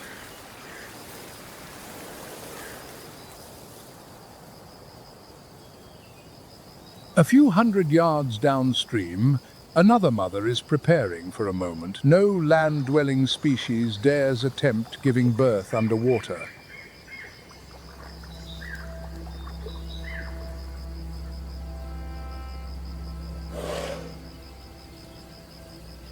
A hippopotamus mother, 3,300 pounds, sinks slowly to the riverbed.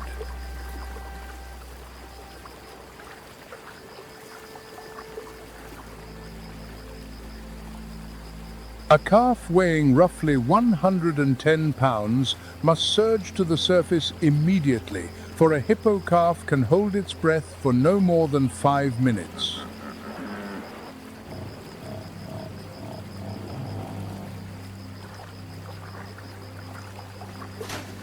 The mother nudges her calf upward with her muzzle, gently but precisely. The first breath breaks the water's surface.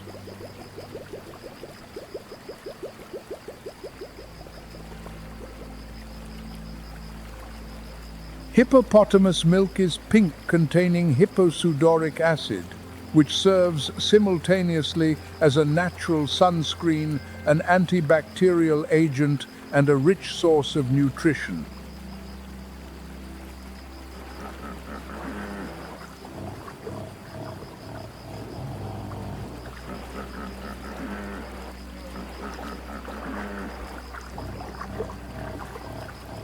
The calf nurses underwater mother and young, synchronize their breathing, surfacing together to gulp air.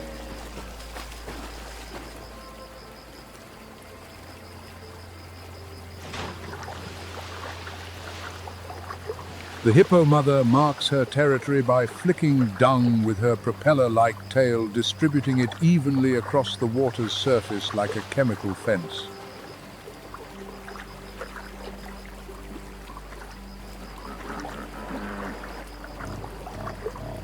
Any bull hippopotamus that crosses the marked zone will know a mother is here, and she does not welcome visitors.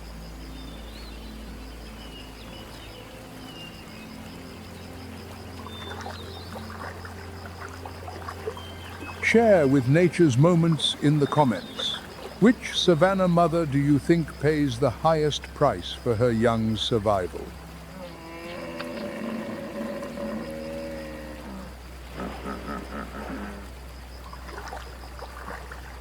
The greatest threat to a hippo calf is not a lion or a crocodile, it is a male hippopotamus.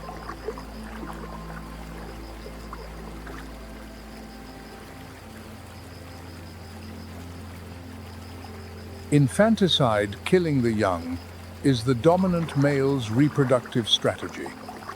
A newly ascended bull will kill the previous male's offspring to force the female back into estrus.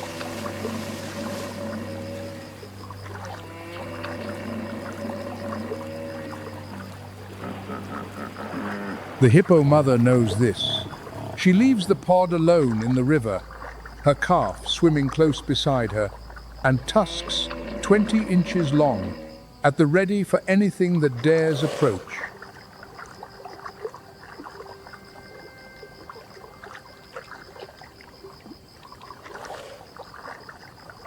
The most docile-looking creature in this river kills approximately 500 people per year in Africa, more than lions, more than crocodiles.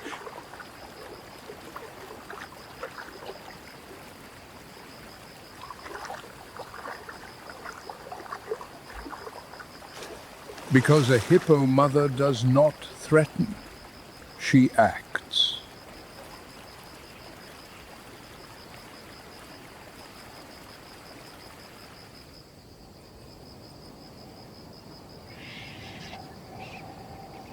And when that price is paid, when a mother falls on the savanna, the story does not end.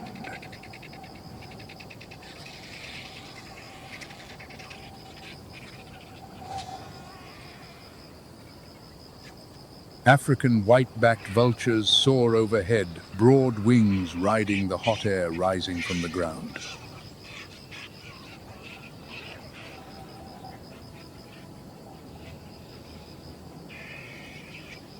A white-backed vulture's wingspan can reach 9 feet. They fly without flapping, gliding on thermal columns to conserve energy while surveying hundreds of square miles each day.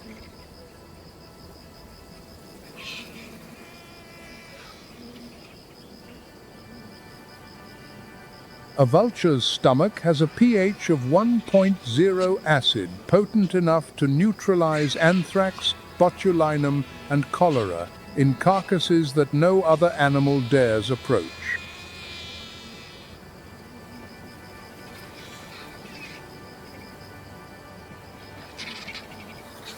The bald head is not evolution's error, it is the perfect design for a task no one else dares perform.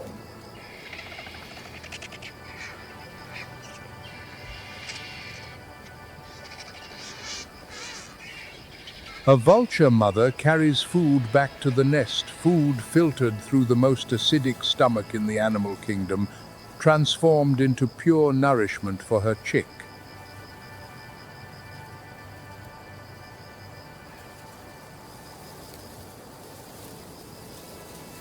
Vultures are social birds. They feed in groups, nest in groups, and locate food sources collectively.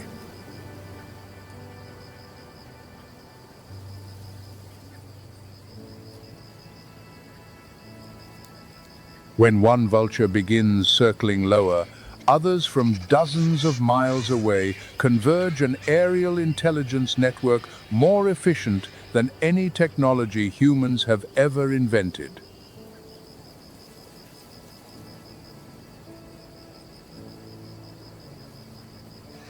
That food comes from the bodies of mothers who fell in the battle to protect their young on the grassland.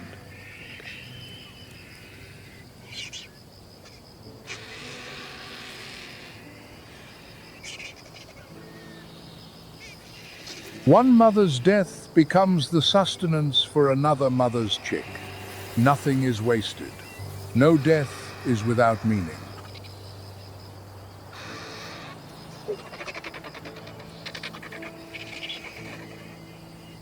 An unending cycle that nature inscribes in blood and bone.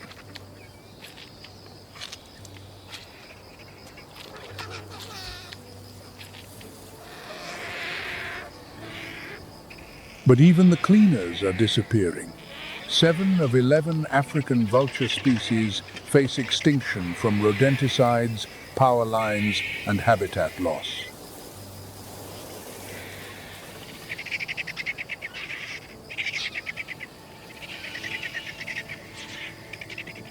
If vultures vanish, carcasses accumulate, disease spreads, and the entire ecosystem that every savanna mother has fought to protect will begin to collapse from within.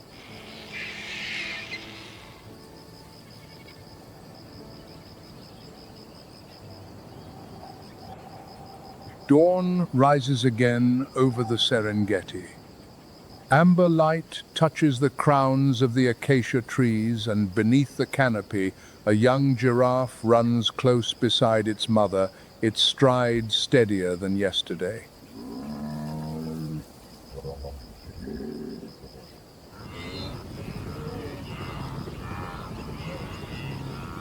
A few miles away, 400,000 wildebeest calves continue the migration their mothers began before they were born.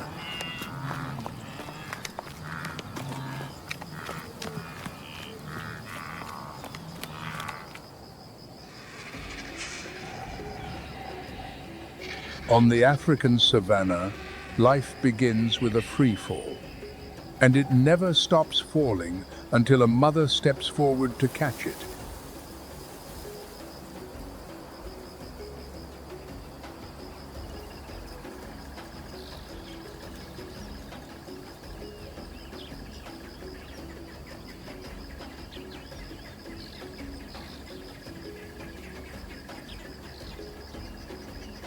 But every mother, whether a giraffe facing hyenas, a crocodile turning iron jaws into a cradle, a hippopotamus fighting alone in a river, or an eagle wagering 2 years on a single egg,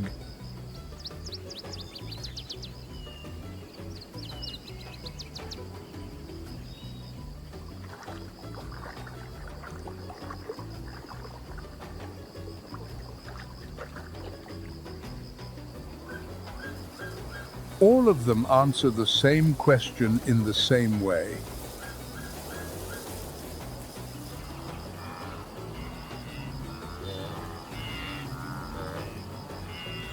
How far will a mother on the savanna go? As far as everything she has, and sometimes as far as everything she is.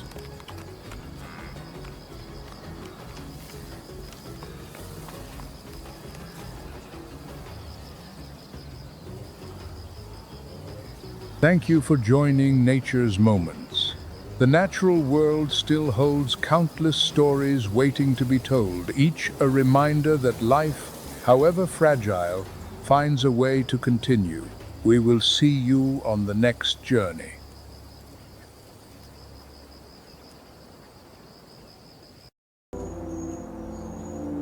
Concealed deep within the acacia canopy, a solitary creature lies utterly motionless. Not a muscle twitches, not a single breath betrays her presence.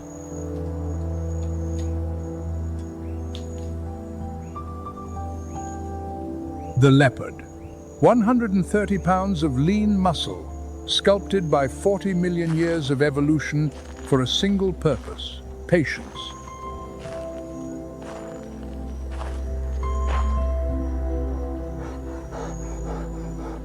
While every other predator relies on speed, the leopard stakes everything on time. It can lie motionless for hours, waiting for one perfect moment.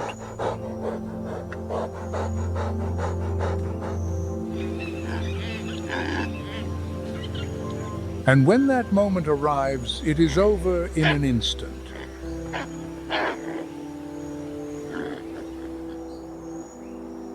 The leopard's shoulder blades are not rigidly fused to the collarbone like most mammals.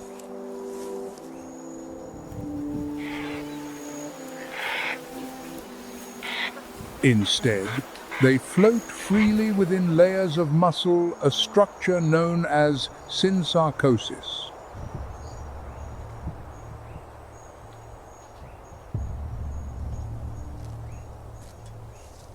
This grants the forelimbs a staggering range of motion, turning every leap into a silent, lethal explosion of force.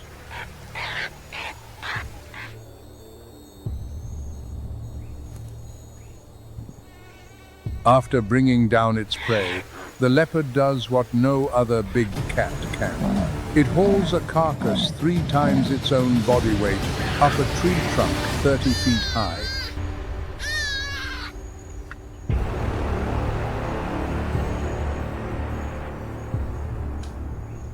That is not brute strength. That is technique, leverage. Millions of years of evolution compressed into every fiber of muscle.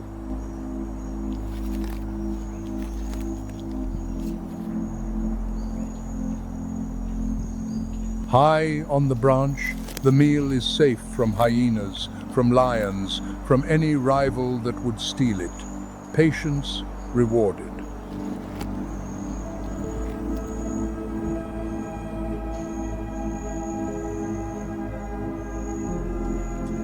But the leopard is vanishing.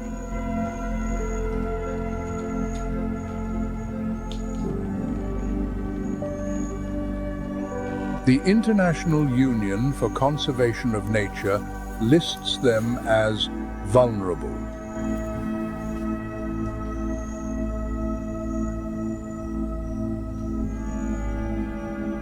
Habitat is shrinking. Conflict with humans is rising.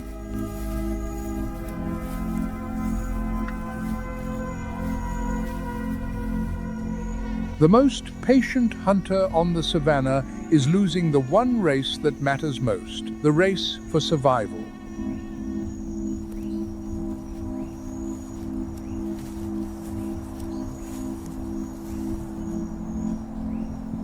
Welcome to Nature's Moments, where we explore the greatest mysteries of the natural world.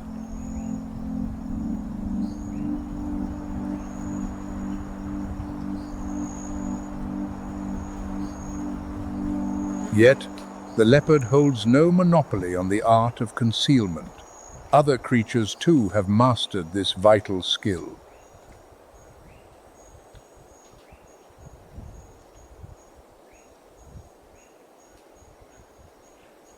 With fangs, with cunning, with strategies that speed alone could never buy.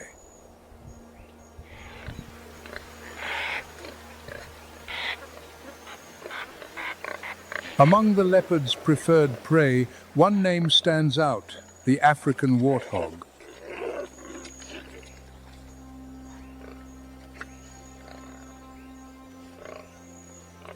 Clumsy in appearance, short and stocky, a face only a mother could love.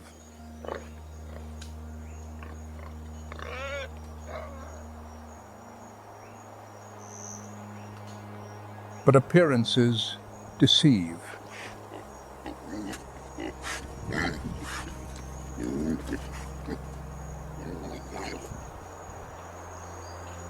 The warthog is one of the savanna's finest survivors.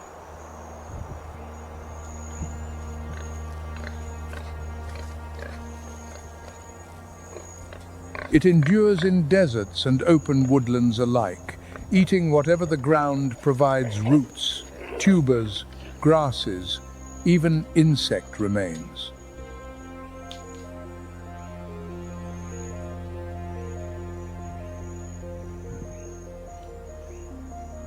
A warthog can run at 30 miles per hour, fast enough to make most predators reconsider.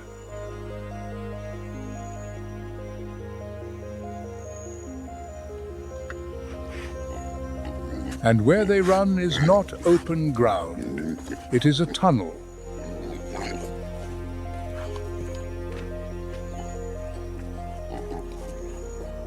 Warthogs commandeer the burrows of aardvark's underground fortresses.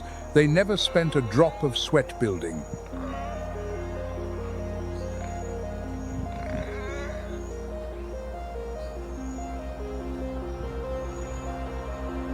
When a predator closes in, they reverse into the whole head, facing outward.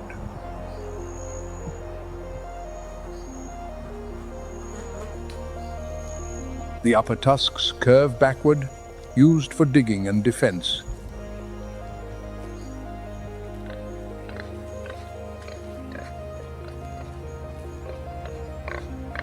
The lower tusks are shorter, but these are the true weapons. Each time the jaws open, the lower pair grinds against the upper, honing themselves like a blade on a whetstone.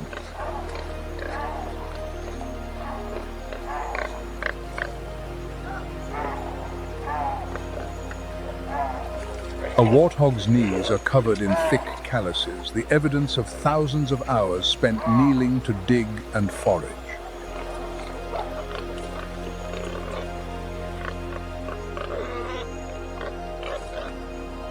Not elegant, not graceful, but effective.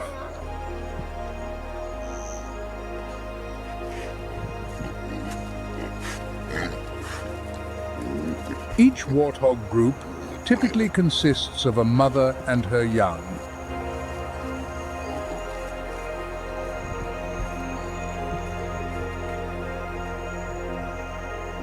Adult males live alone, appearing only during the breeding season.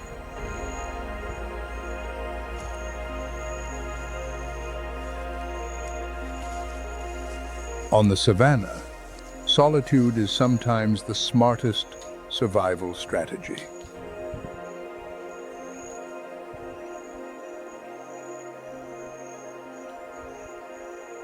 But a solitary life is not the only way. As the sun climbs, this sunlit realm is claimed by a boisterous yet disciplined legion, the baboons.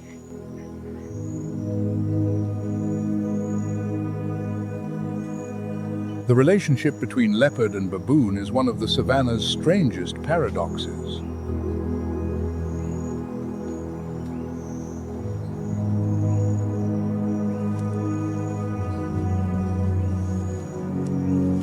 The question, who is the predator, has no fixed answer.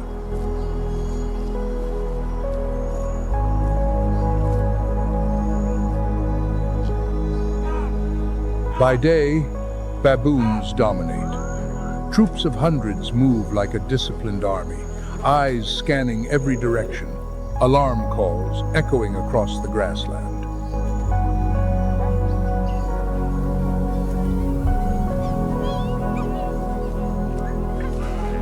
Their canine teeth measure 2 inches long, proportional to body size, larger than a lion's.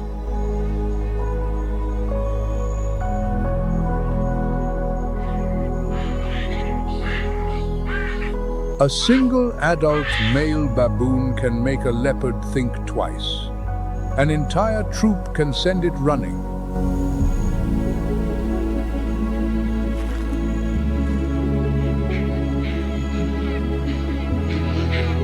They eat everything: grass, roots, scorpions, even meat when the opportunity arises.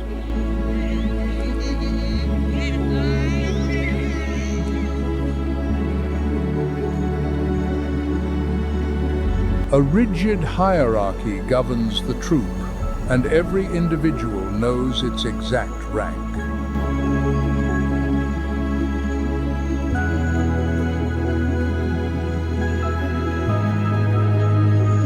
The social hierarchy within a baboon troop is maintained through complex political alliances.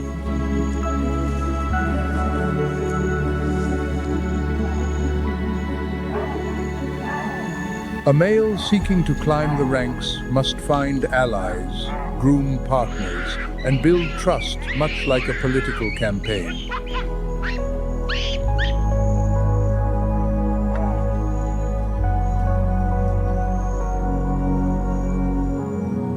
Mother baboons defend their infants with their lives.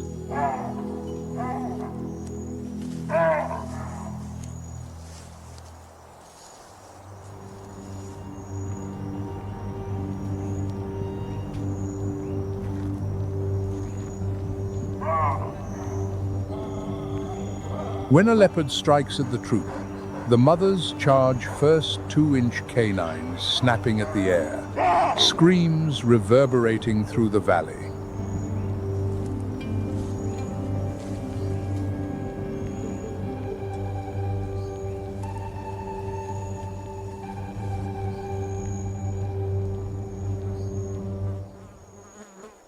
But when the sun sets, the balance shifts entirely.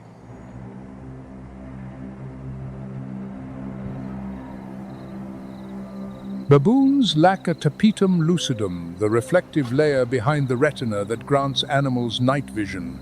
After dark, they are nearly blind.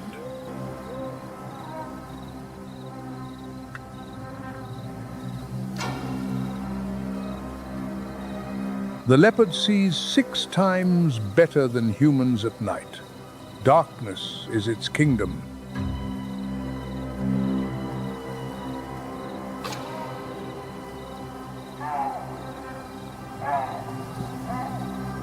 Baboons climb sheer cliff faces or the highest branches to sleep, the only way to survive until dawn.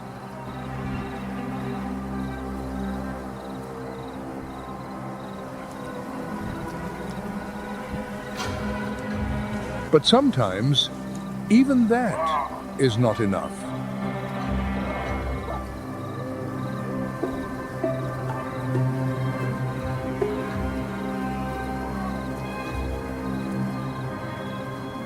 The leopard turns those elevated refuges into traps.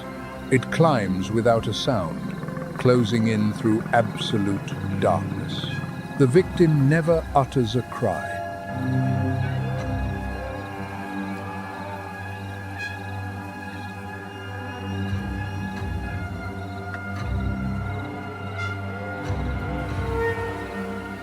By day, an army.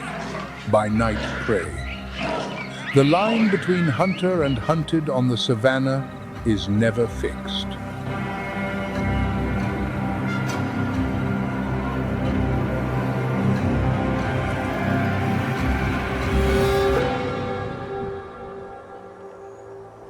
As dawn dispels the night, high among the tall trees, another quiet war begins.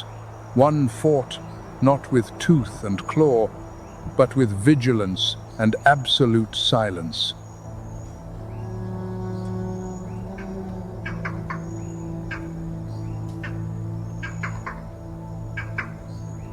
The vervet monkey, small, quick, and in possession of one of the most sophisticated communication systems in the animal kingdom.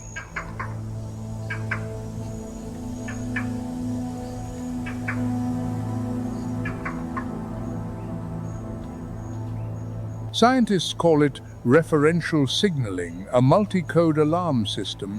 Each type of predator triggers a distinct call, precise down to the last detail.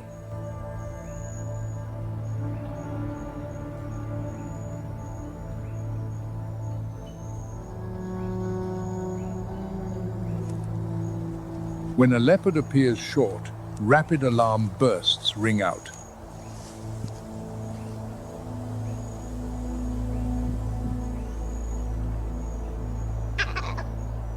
The entire troop rockets into the trees.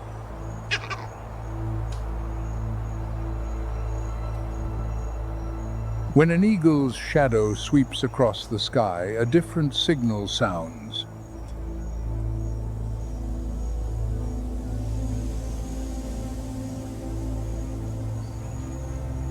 Every monkey drops flat to the ground, vanishing beneath the foliage.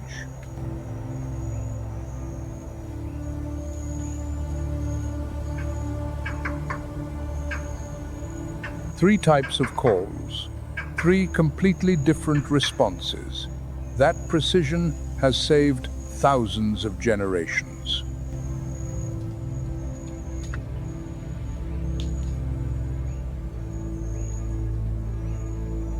More striking still, infant vervets are not born knowing the alarm system.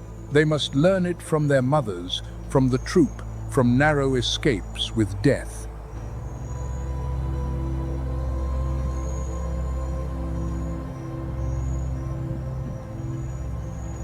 Knowledge passes from generation to generation, like a living language.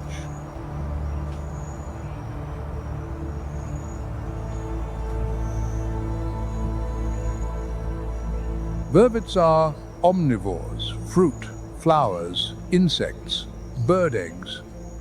They adapt to nearly every habitat, from open woodland to the fringes of cities.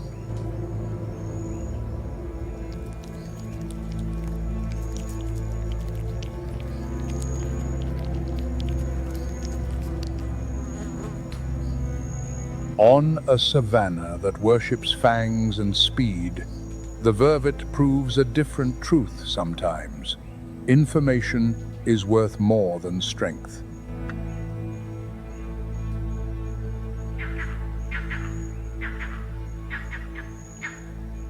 If these survival strategies fascinate you, share your thoughts in the comments below.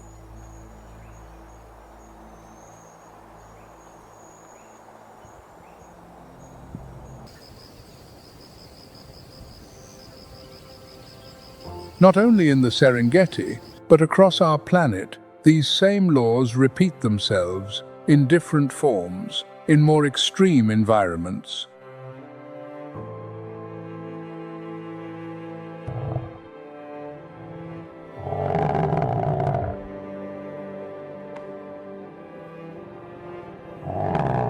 Ancient laws of life, death, and the ceaseless struggle for existence.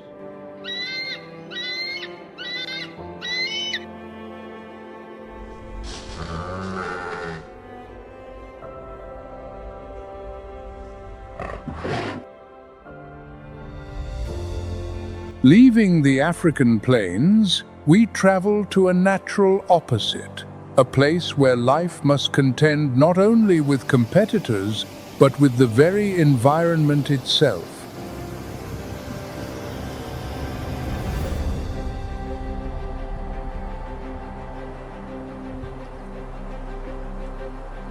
At the heart of the North American continent, there exists a land where the earth breathes fire and ice.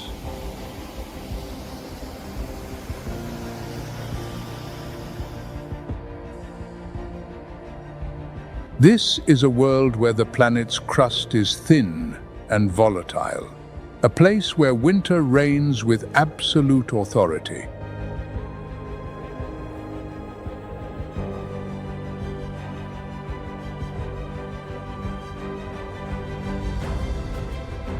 When the thermometer falls to -40 degrees Fahrenheit, the landscape transforms into a kingdom of crystal and long shadows.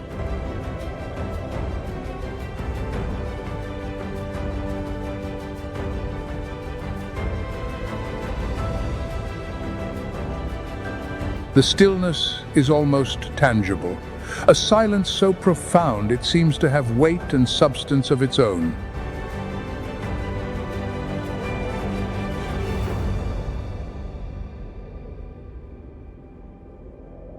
Here, life is not a given but a victory earned over millennia of evolution.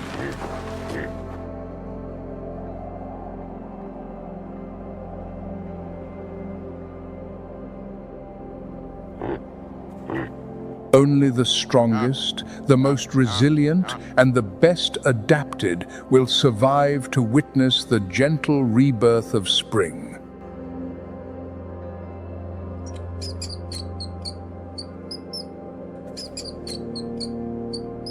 This is nature at its most raw and honest.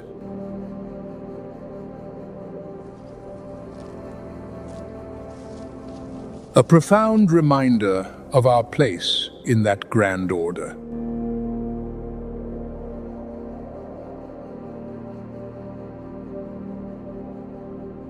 Welcome to Yellowstone.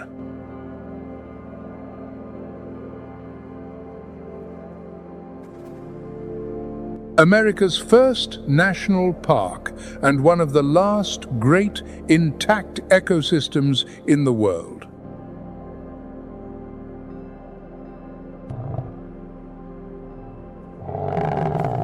It is preserved not just for its spectacular beauty, but as a vast, living laboratory.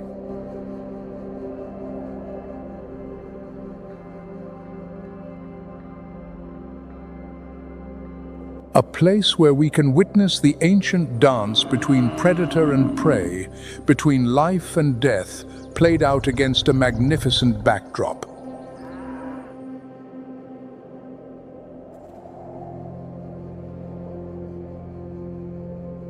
And at no time is that dance more starkly defined than when winter descends.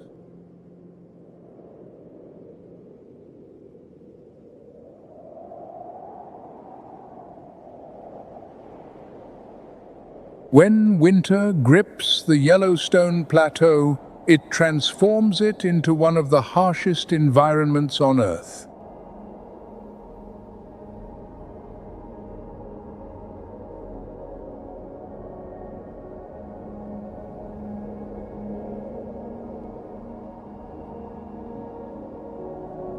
Snow accumulates in drifts many feet deep, while temperatures regularly plummet far below freezing.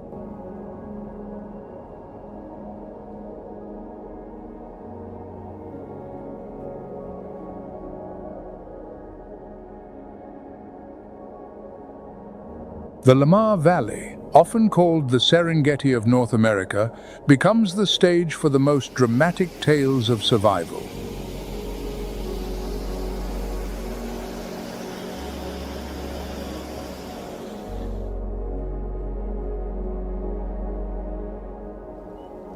For the gray wolf, reintroduced to Yellowstone in the mid-1990s, winter is not a curse, but a time of opportunity.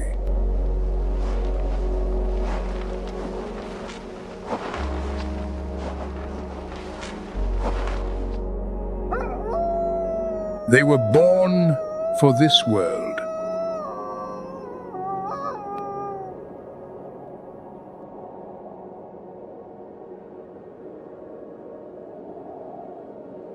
Their thick double coat consists of a soft underfur for insulation and long water-resistant guard hairs on the outside.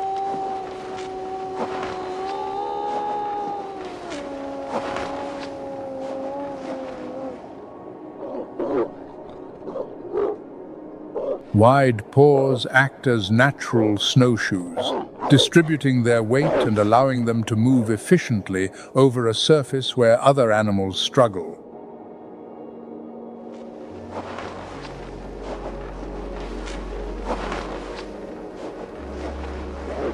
But their greatest weapon is neither fang nor claw.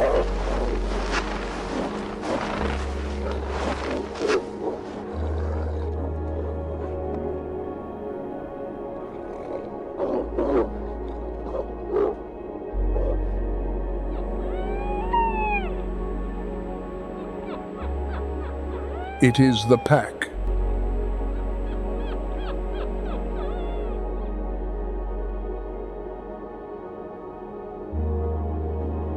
A wolf pack is a family, often spanning generations, led by an alpha pair.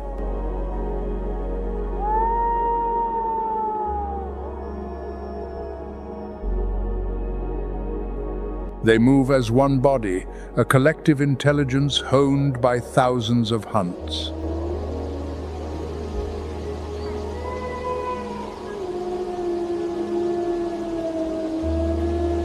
Communicating through a complex language of glances, subtle tail flicks, and minute shifts in posture, they coordinate with deadly efficiency.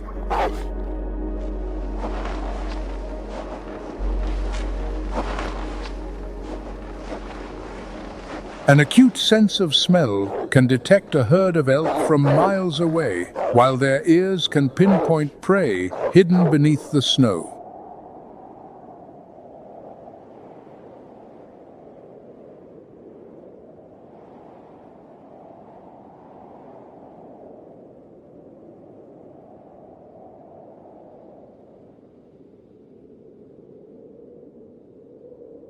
The contest between wolf and elk is as ancient as time itself.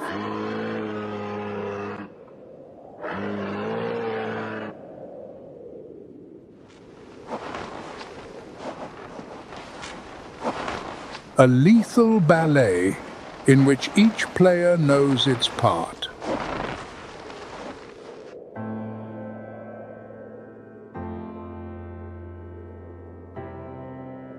Elk possess immense size and dangerous antlers, but they are at a disadvantage in deep snow.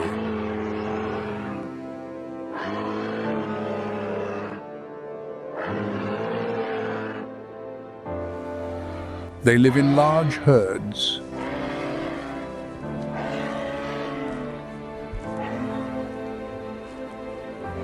This strategy helps in the early detection of predators, while also making it easier for weaker individuals to be separated from the group.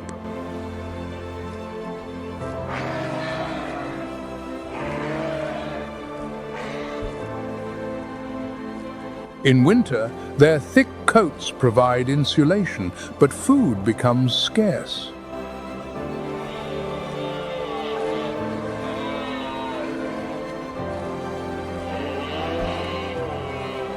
They must move constantly in search of dried grasses and young shoots.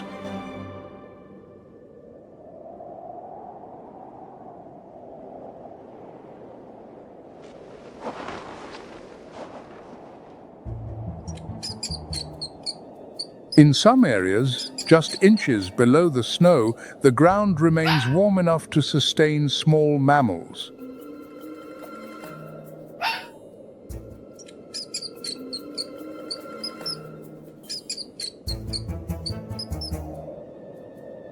And where there is prey, there will be a predator.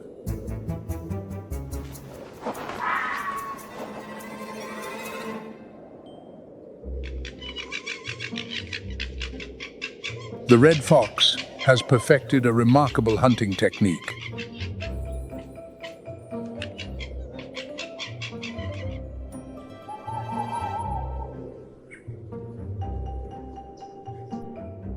As one of the world's most widely distributed carnivores, it is adaptable to many environments, from forests and grasslands to the harshness of a snow-covered world.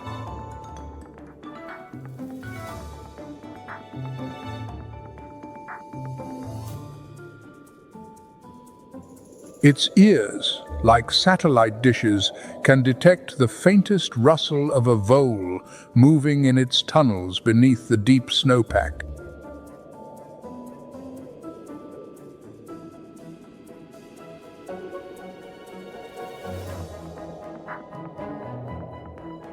This exceptionally acute hearing allows it to see its prey, even when it is completely hidden from view.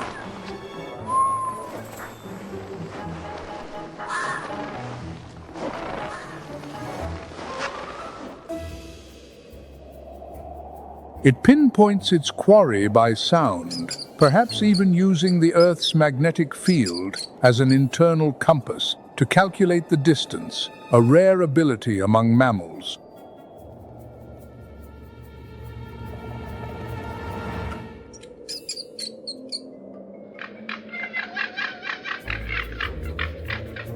In a behavior known as mousing, the fox leaps high into the air, arching its body and plunging headfirst into the snow like an arrow.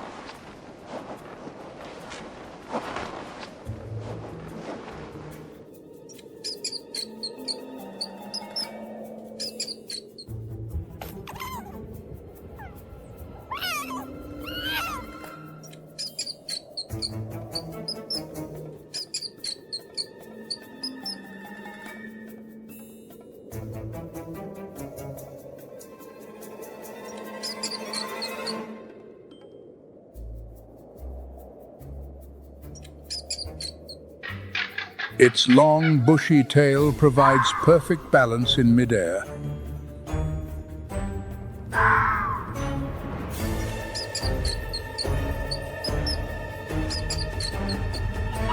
And more often than not, it emerges with its meal. Sharp teeth and quick reflexes allow it to dispatch its prey in an instant.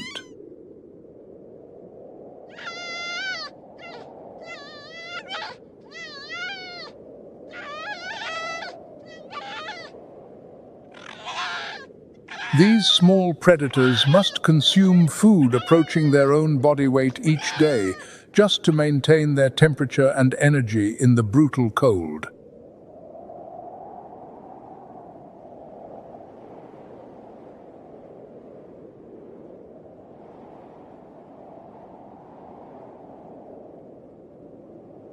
The ability to cache surplus food beneath the snow also helps them survive through lean times.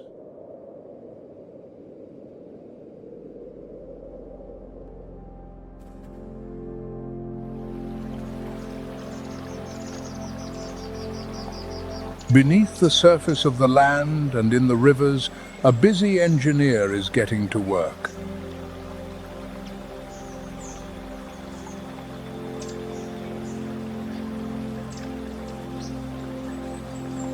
Beavers become particularly active, repairing dams and lodges damaged by the winter ice.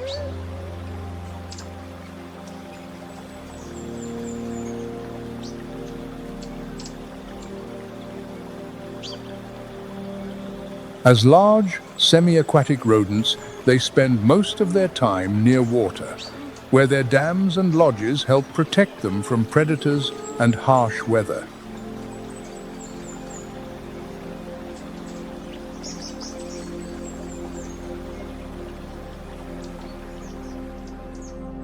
These ecosystem engineers transform the landscape more than any other species besides human.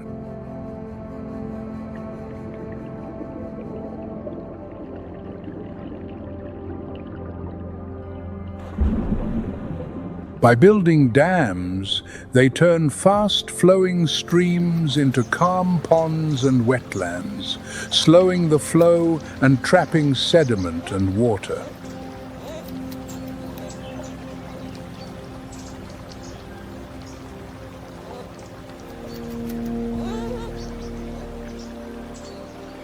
These new habitats benefit countless other species, from moose and western toads to waterfowl.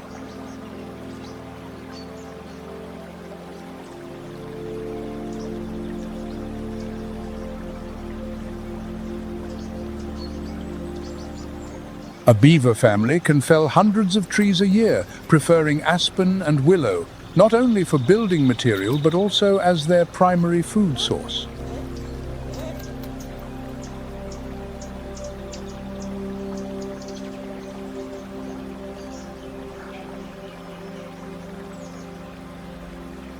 Their incisors grow continuously, allowing for efficient gnawing and cutting, while their flat, scaly tail provides balance on land and aids in steering while swimming.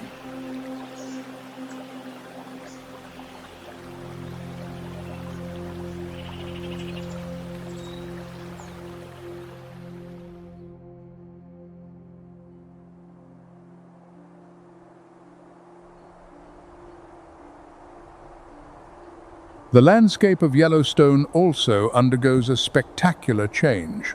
As the snow recedes, the flora erupts with an intense vitality.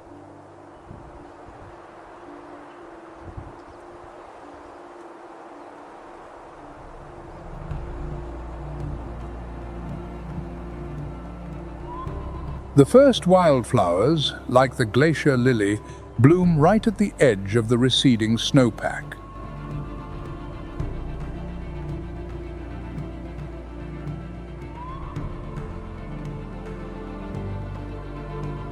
They take advantage of the abundant moisture and sunlight before the forest canopy leafs out and shades them.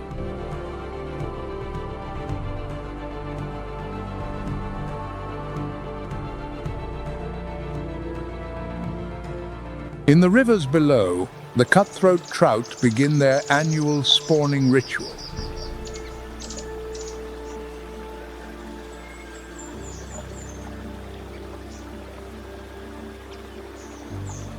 They are a cold water species dependent on clean, oxygen-rich water and stable temperatures for their survival.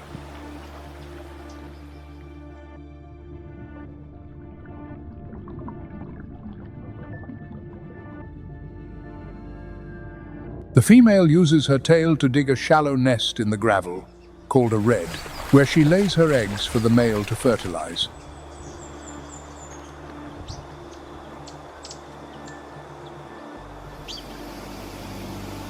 These reds help protect the eggs from strong currents and predators.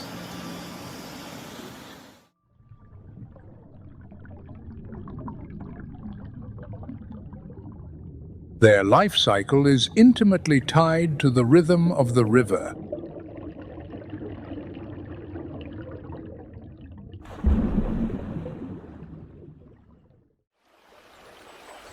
From hatching to growing and returning to the very place of their birth to spawn, a behavior that demonstrates an astonishingly precise navigational ability.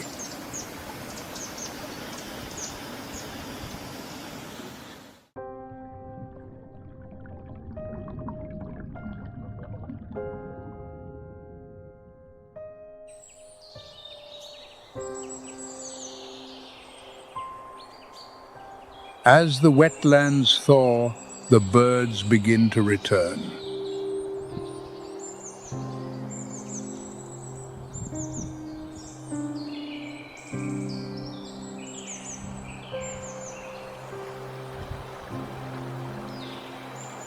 The sandhill crane, one of the earliest arrivals, performs its intricate courtship dance in the meadows.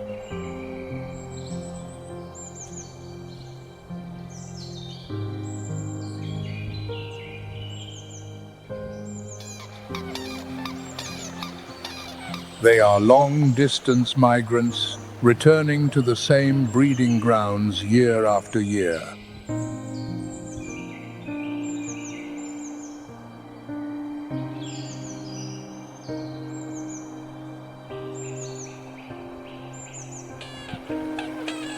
Standing nearly 5 feet tall, these birds leap, flap, and bow in synchronized movements to reinforce a bond that can last for decades.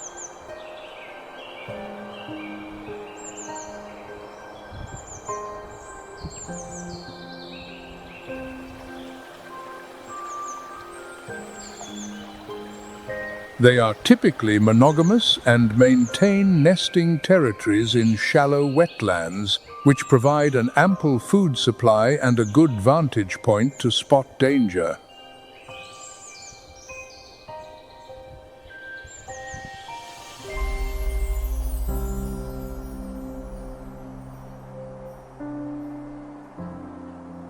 Summer arrives in Yellowstone not gradually, but as an explosion.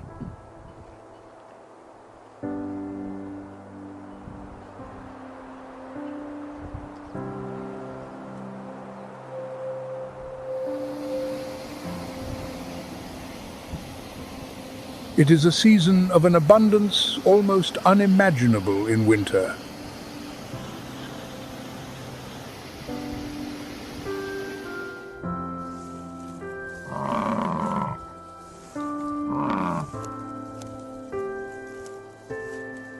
A time when a brief window of opportunity opens, triggering a frantic biological race to grow, reproduce, and prepare.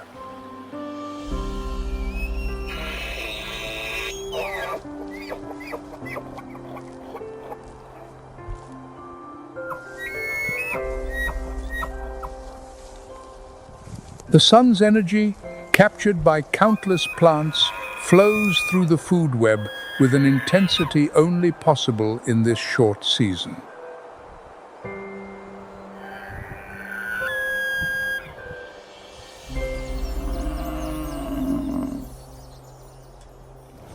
As summer arrives, the center of the drama shifts to the giants of the grasslands.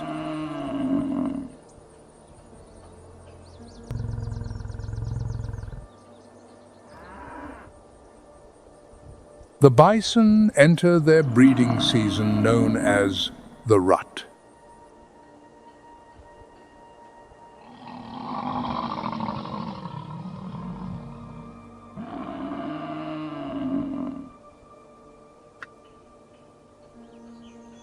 The bulls, which normally live alone or in small groups, now rejoin the larger herds.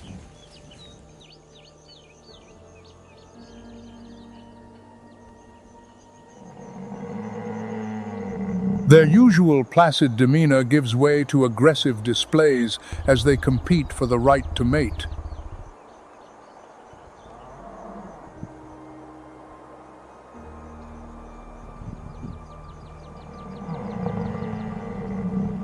Bison bulls establish dominance through impressive displays.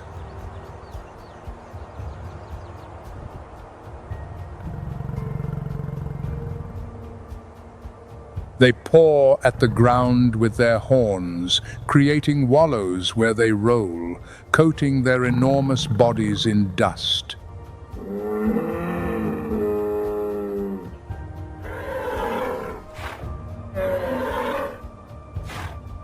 This action is partly to deter insects, but more importantly, it is a visual display of size and strength.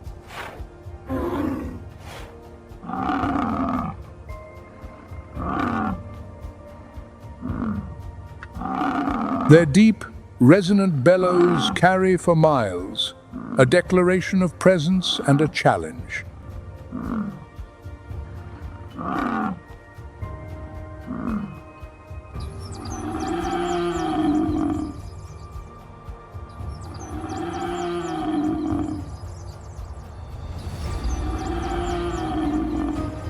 When displays are not enough, physical confrontations decide the hierarchy.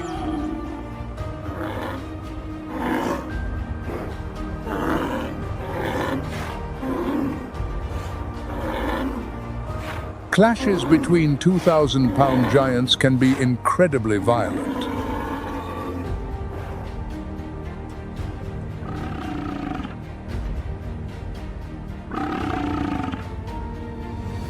They charge at full speed, and the force of the impact could kill most other mammals.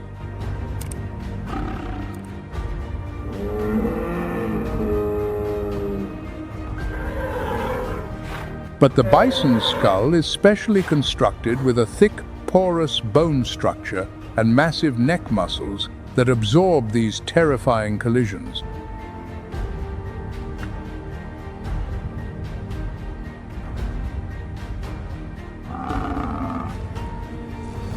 While rarely fatal, these battles can inflict serious injuries.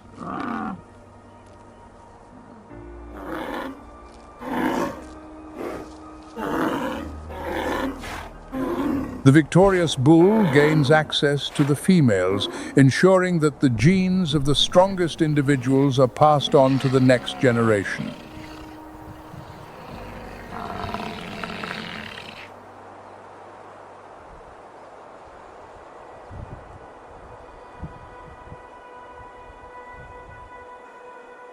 On the open plains, a champion of speed is enjoying the summer.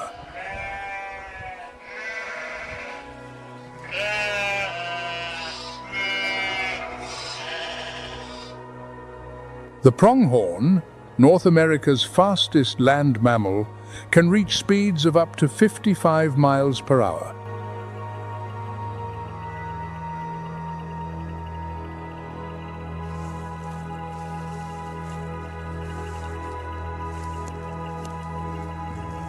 This speed is an evolutionary legacy developed to escape predators that are now extinct, like the American cheetah.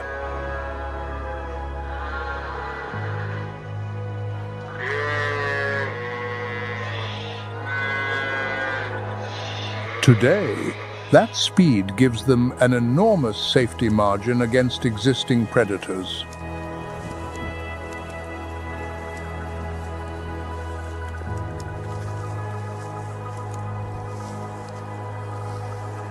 Their enormous eyes are among the largest relative to body size of any land mammal.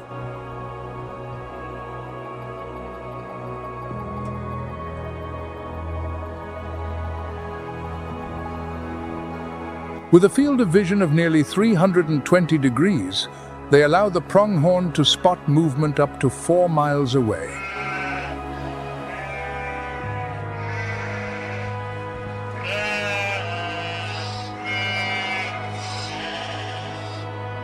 The fawns, born in the spring, now exhibit the species' incredible swiftness.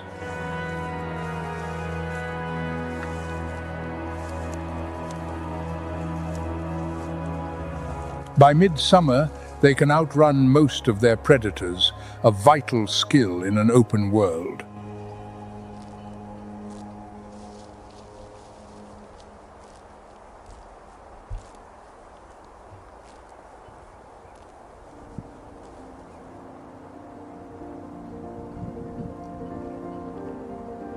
As summer gives way to fall, a subtle but unmistakable change sweeps across Yellowstone.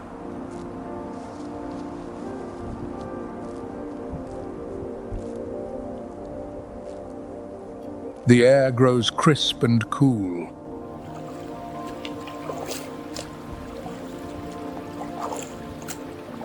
The days shorten.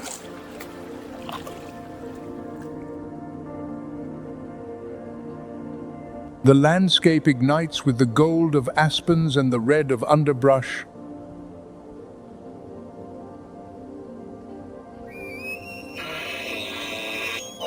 It is a season of preparation and transition, of gatherings and migrations, of final mating rituals and final harvests before the onset of winter.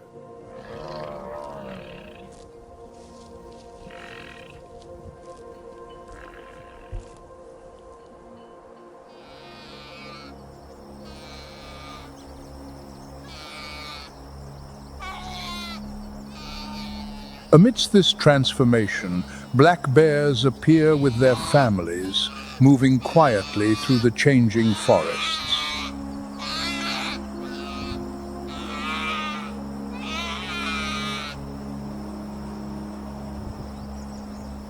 A mother black bear will often send her cubs up a tree when she senses danger.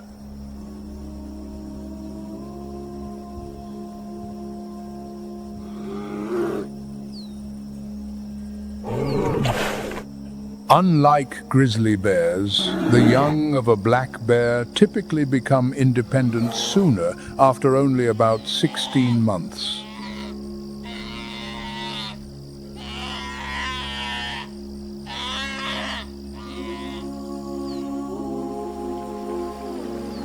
As autumn arrives, black bears enter the most critical phase of their year, a period of intense energy accumulation before hibernation.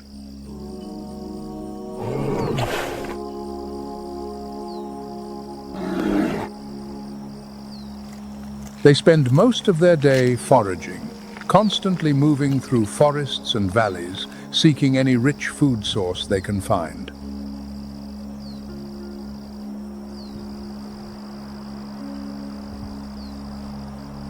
The diet becomes diverse and opportunistic, from berries, nuts, and roots to insects and animal carcasses.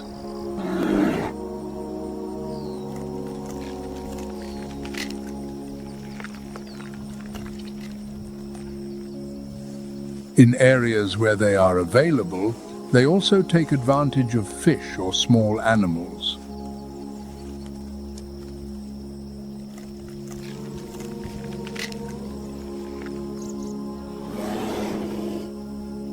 Their excellent climbing ability allows them to access food sources that many other species cannot reach.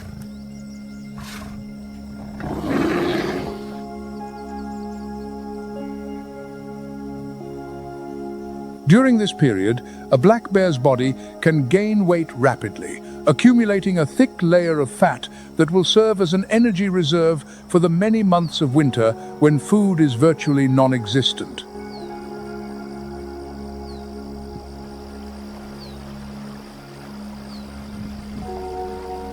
Their activity becomes almost constant, with short rests interspersed between foraging bouts.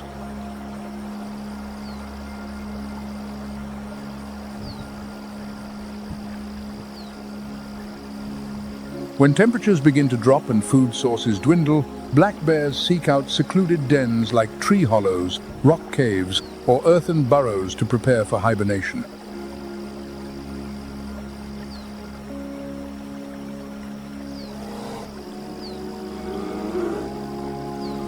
Unlike a true deep sleep, they can be roused if disturbed, but their heart rate and metabolism slow dramatically to conserve energy.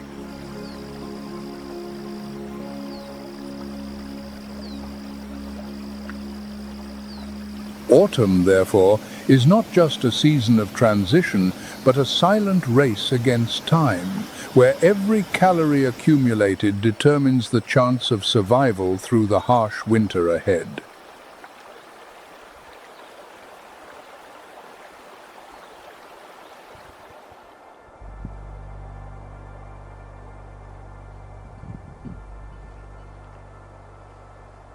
On the steep, rocky slopes, where the grasses have turned the tawny brown of autumn and distant forests, are beginning to glow with orange and red.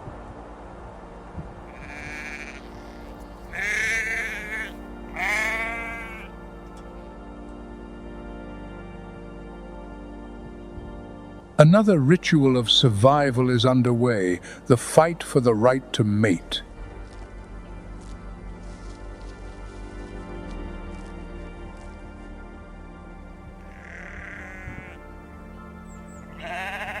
Male bighorn sheep enter their season of combat to establish a dominant hierarchy.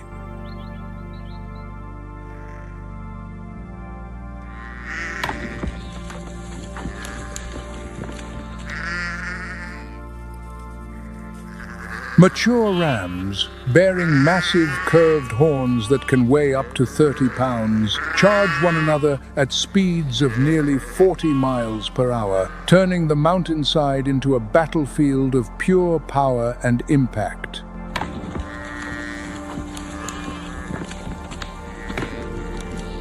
Each collision creates a concussive crack that echoes through the valleys and can be heard for miles.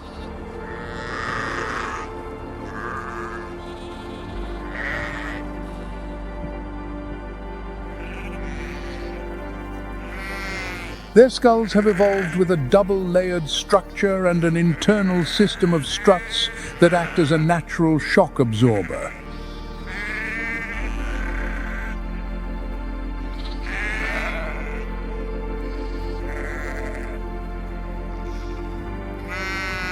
This protects the brain from the tremendous force of impact, a mechanism possessed by few other species on Earth.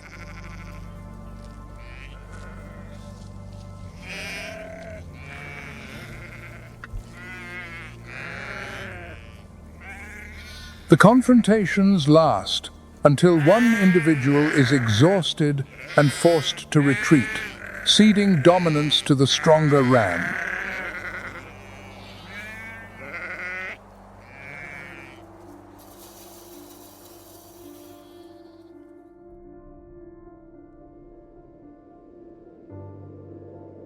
As the first snowflakes of the season begin to fall, a quiet descends upon the land.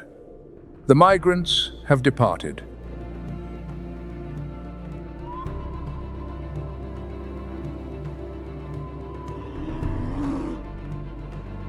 The bears are denning.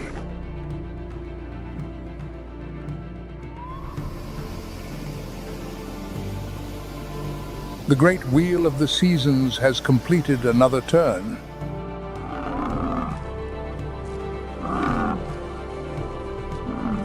The abundance of summer and the urgency of autumn now give way to the coming silence and trial.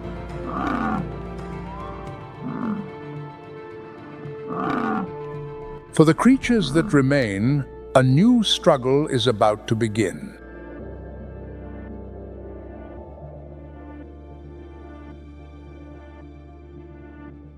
The eternal cycle of Yellowstone continues, an unending symphony of life, written in fire, ice, and time.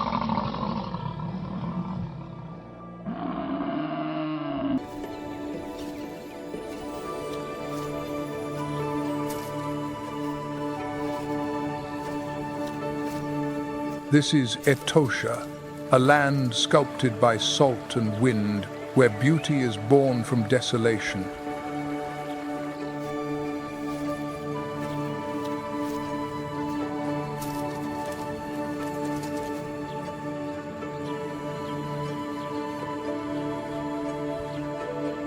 When the rains finally arrive, the transformation is nothing short of a miracle.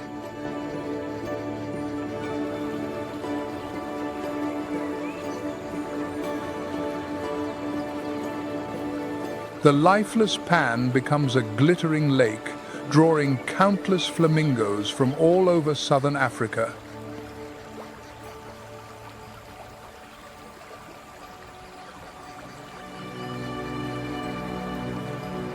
In a fleeting moment, the emptiness explodes with color.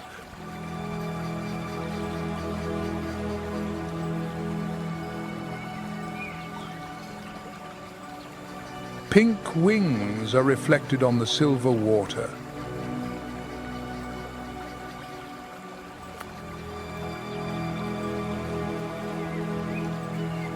A dance of life, which vanishes as quickly as it appears.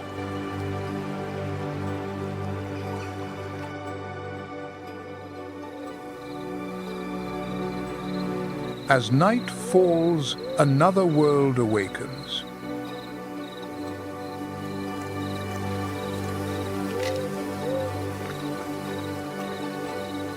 The rhinoceros, ancient and armored, emerges from the shadows to drink under the dim moonlight.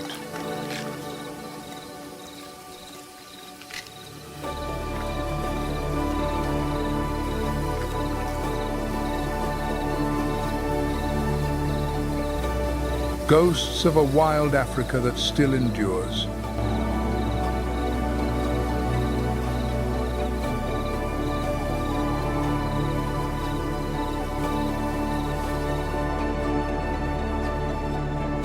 To the Ovambo people, this is Etosha, the Great White Place.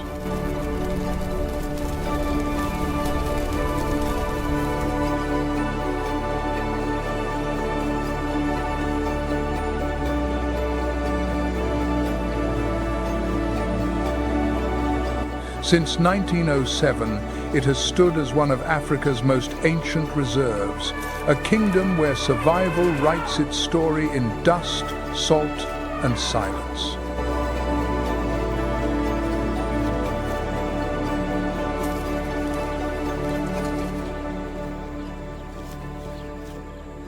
Welcome to Etosha, the great white wilderness, where life defies the impossible.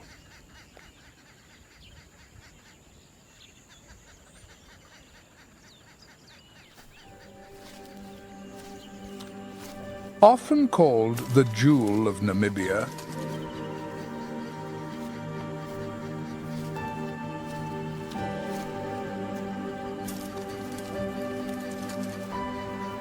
Etosha National Park is home to 4 of Africa's 5 iconic large species: the elephant, lion, leopard, and the critically endangered black rhino.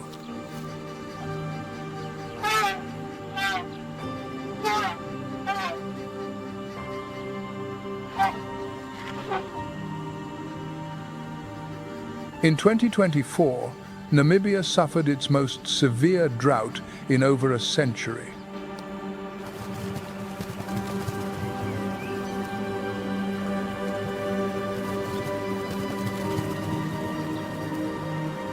Across Etosha, the waterholes vanished. Hippos, Creatures inseparable from water were trapped in the drying mud, their skin cracking under the relentless sun.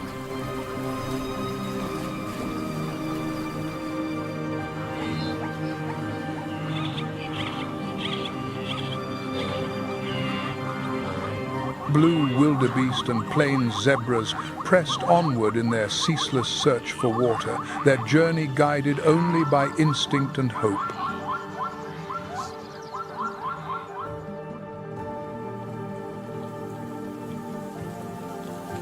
By early 2025, the rains had returned.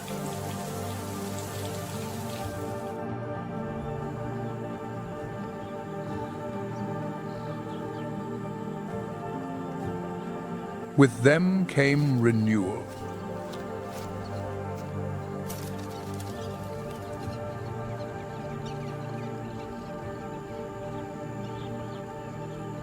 The grasslands revived, and the park stirred once more.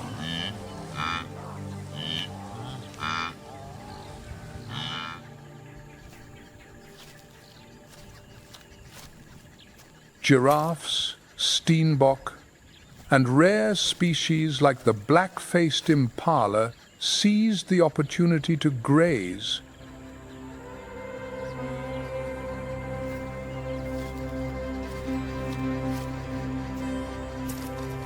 Attracting predators in their wake as the life cycle of Etosha began anew.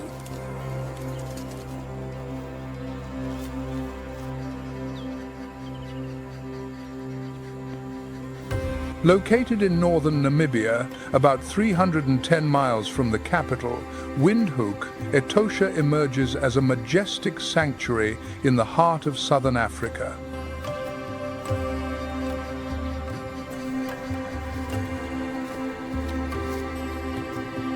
From May to October, the dry season envelops the park in a harsh, unforgiving heat.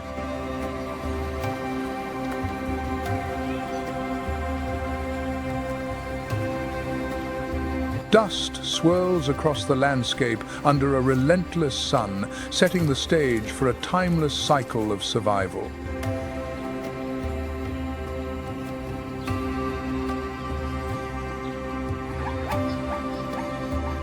Daytime temperatures regularly soar from 95 to 118 degrees Fahrenheit, creating an extremely arid environment.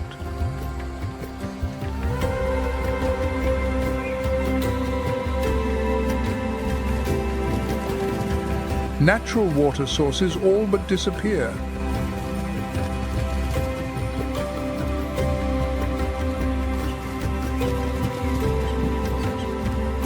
As water becomes scarce, the herbivores are forced to converge at these remaining oases.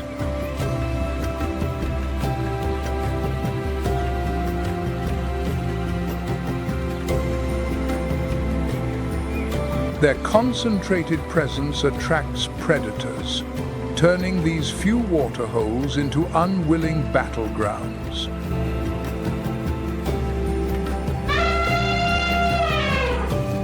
During this time, Okauquejo emerges as a vital refuge.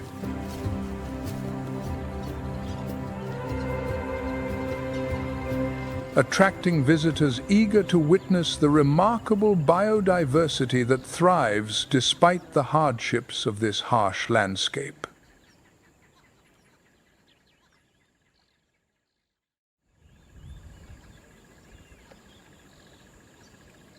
Located just 10.5 miles from the Anderson Gate, Okauquejo is renowned for its illuminated, man-made waterhole, where visitors can observe wildlife day and night.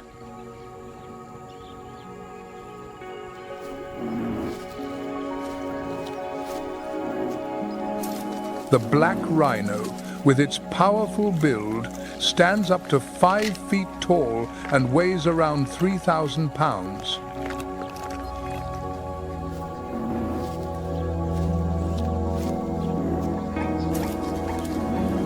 This formidable creature bears two horns that grow continuously throughout its life.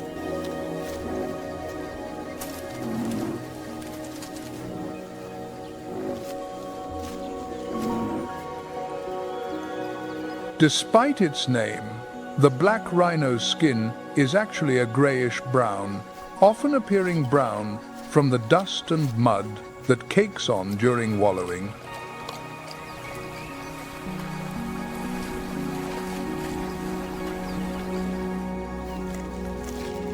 A crucial behavior that helps cool its body and repel parasites.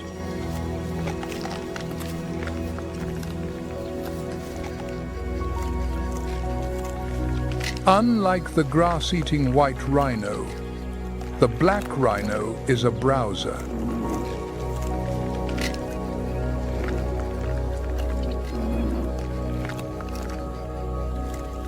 It uses its pointed, prehensile upper lip, much like a finger, to grasp tender leaves and pull them from thorny bushes.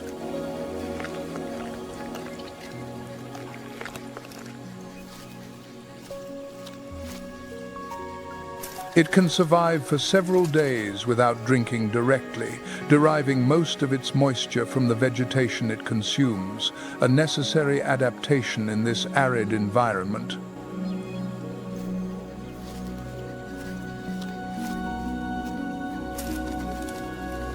Though it has very poor eyesight, the black rhino lives in a rich world woven from scent.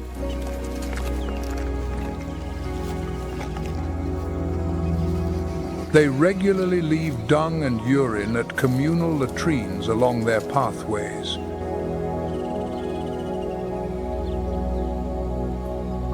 These dung piles act as a social bulletin board where a rhino can tell which individuals have passed, their sex, and their health status.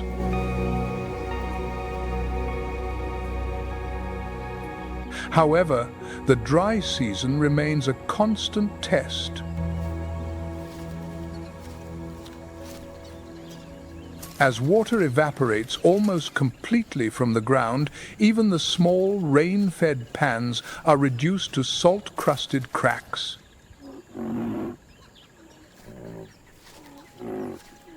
During the day, the scorching heat drives life into the shade.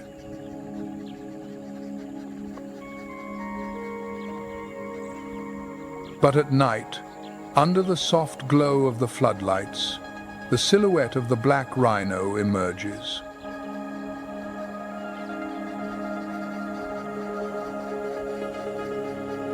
As of 2023, Namibia is home to over 2,200 black rhinos, accounting for more than a third of the species' global population.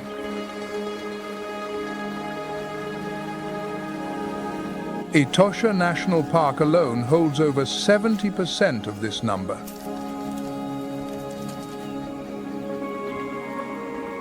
But with such a concentration comes an increased risk of poaching. Despite the protection of dedicated rangers, GPS tracking, drones, and even dehorning to deter illegal hunting,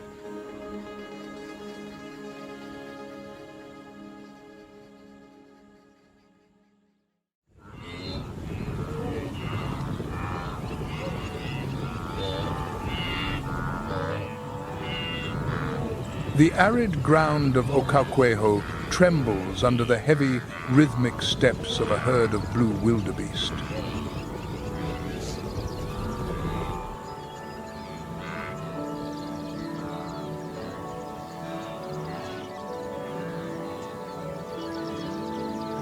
Standing about 4 feet tall at the shoulder and weighing an average of 440 pounds,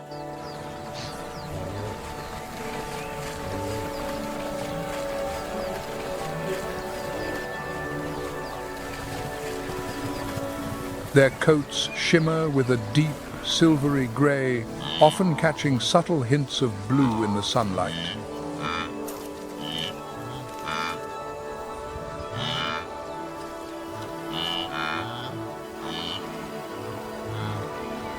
and are complemented by a long black mane and a thick beard along the chin.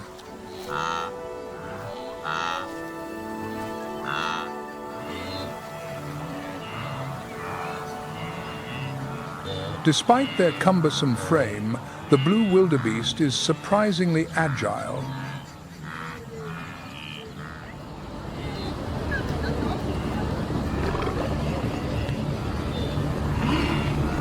When threatened, they can reach speeds of up to 50 miles per hour, a crucial adaptation in Etosha.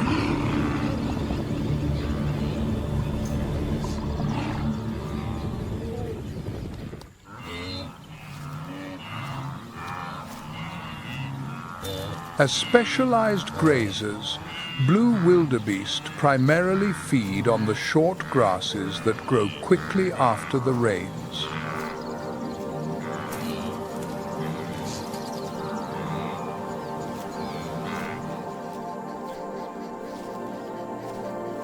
Their digestive system is finely tuned to extract nutrients from coarse, low-quality vegetation.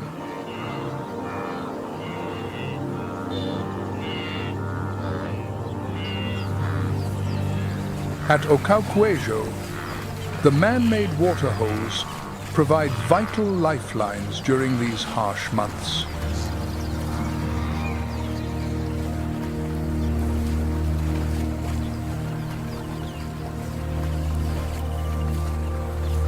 Wildebeest often gather at these drinking spots in the early morning or late afternoon.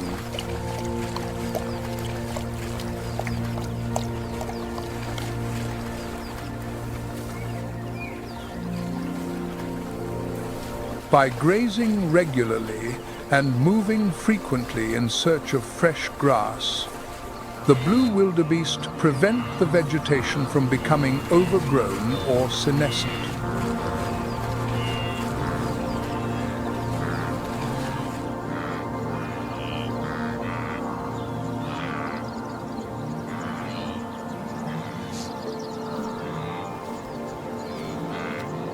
Migration is one of the most important behaviors for the blue wildebeest.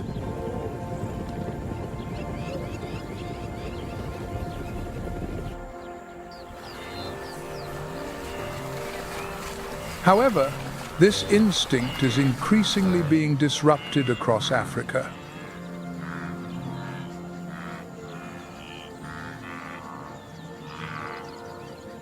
Man-made barriers, expanding road networks, and land development have fragmented their habitats.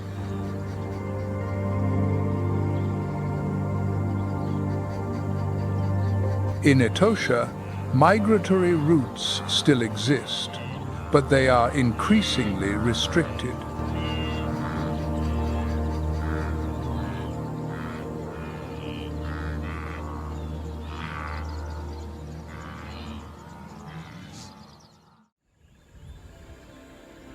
Often seen moving alongside the herds of blue wildebeest, the plains zebras make their steady way toward the scarce water sources scattered across the heart of the savanna.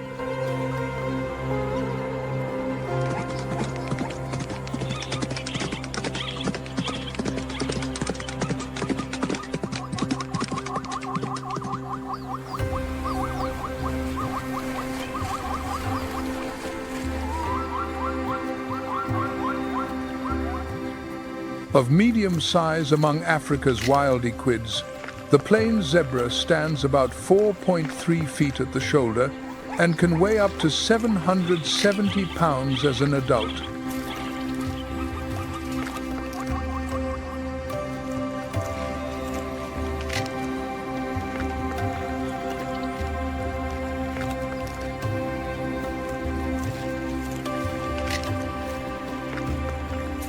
Its characteristic black and white stripes form a unique pattern for each individual.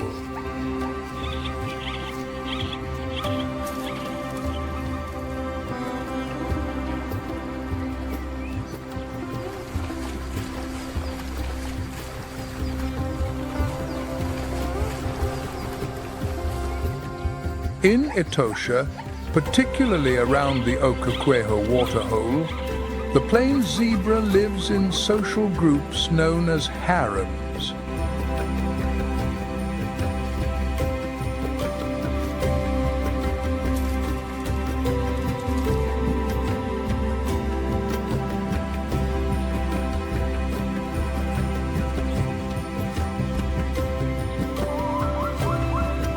Small units consisting of a dominant male, several females, and their offspring.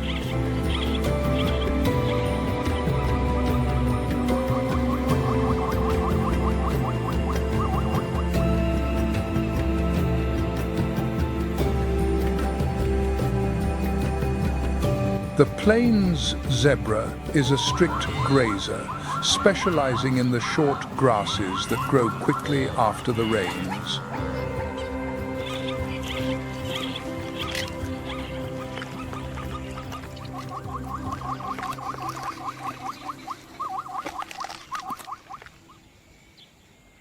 Their grazing helps regulate plant biomass by clearing away old vegetation, allowing new growth to flourish.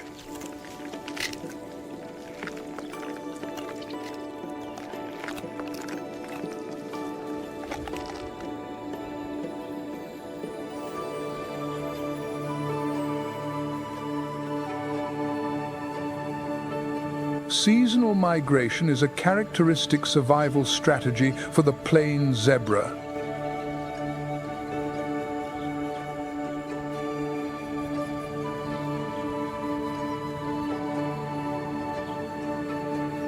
Depending on climatic and pasture conditions, some herds travel up to 680 miles a year in search of sustenance.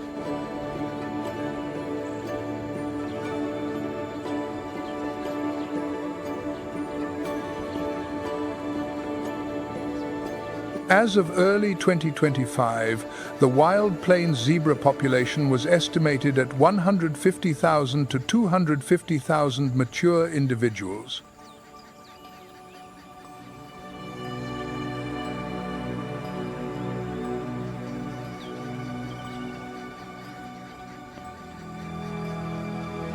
This figure represents a decline of about 25% since the 1990s, primarily due to habitat loss and illegal hunting.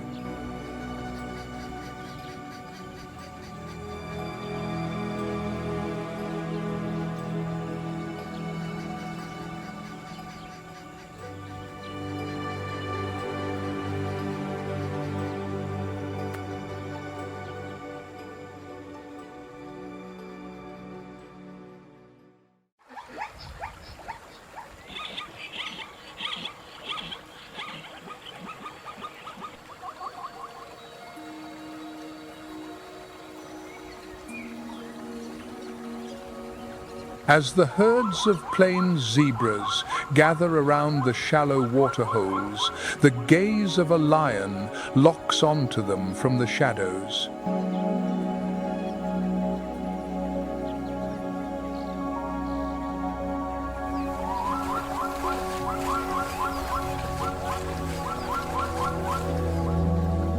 At Ocoquejo, predator and prey engage in a silent battle of wits.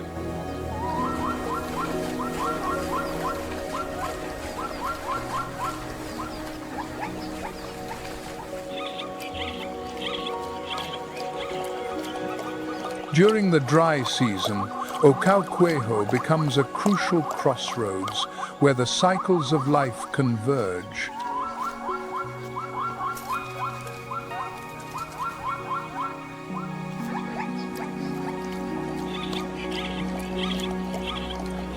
The herbivores have no choice but to approach the dwindling water sources, drawing both predator and prey into an unavoidable confrontation.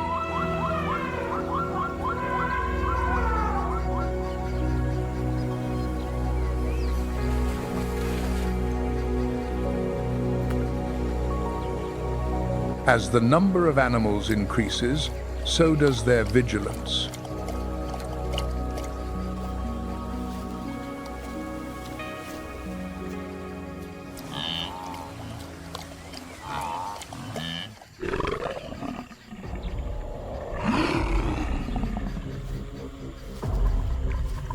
The lionesses adjust their hunting strategies, shifting from pursuit to ambush.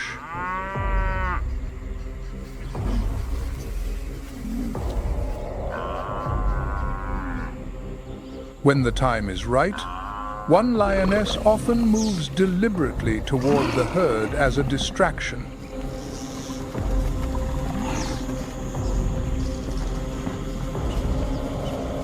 While 2 or 3 others silently circle through the bush, cutting off the prey's retreat and forming a tight arc.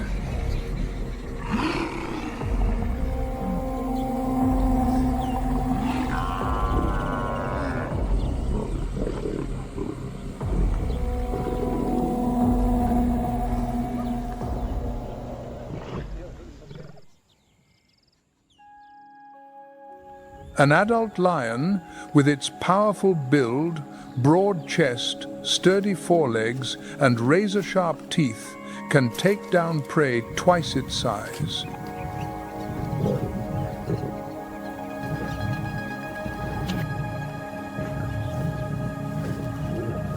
Despite this, lions in the wild have a relatively low hunting success rate, only about 20 to 25%.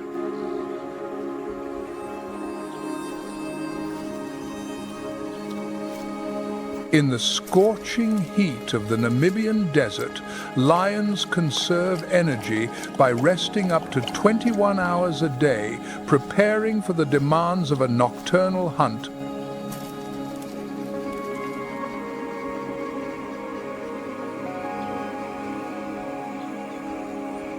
Unlike most other cat species, lions are social animals, living in groups called prides.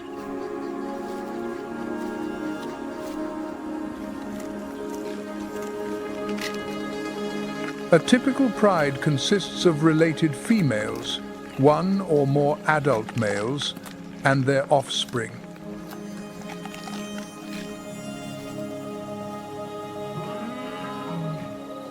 Amidst the hazy dust of the savanna, the deep roar of a lion echoes through the Okauquejo night, a solemn reminder that life is a sacred gift.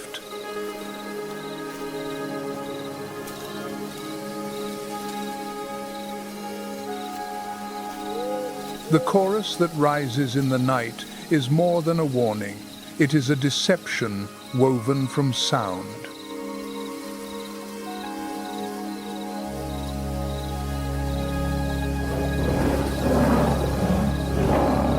A phantom army summoned from the darkness. By timing their calls, a small pride can sound like a legion, creating an illusion of impossible numbers.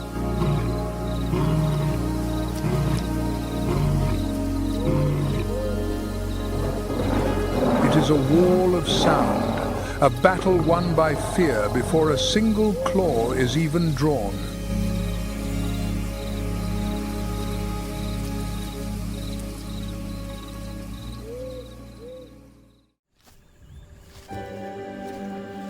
In the golden light of the late dry season sunset, every step of the African elephant stirs a cloud of dust on the semi-arid savanna.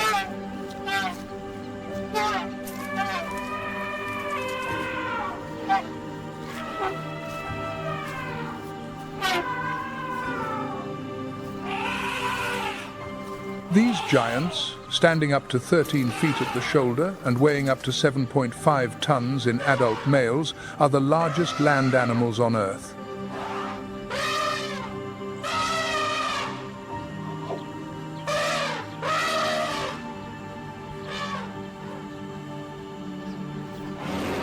Their iconic curved tusks vary in length depending on the mineral content of the soil.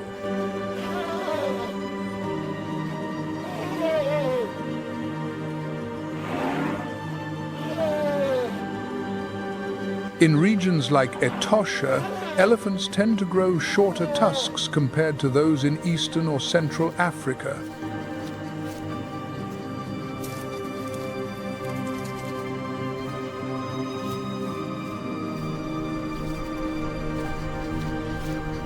The elephant is never alone on its journey of survival.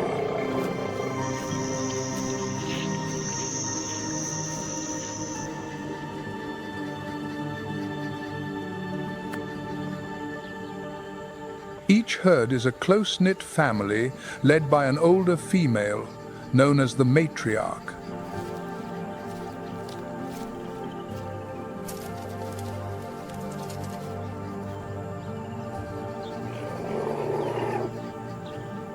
She carries the oldest memories, able to recall the locations of seasonal water sources, safe migration routes, and how to avoid threats.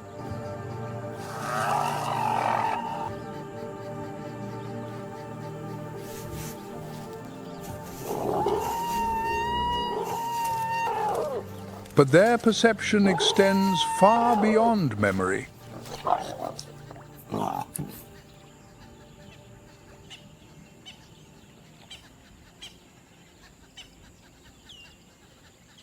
Their wisdom is carried not on the wind, but through the very bones of the continent itself.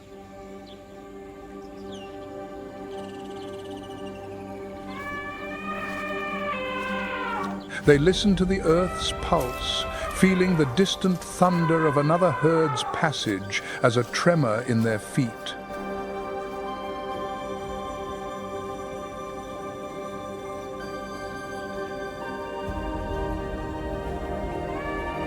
It is an ancient language of vibration, a secret conversation that allows a family to never truly be alone.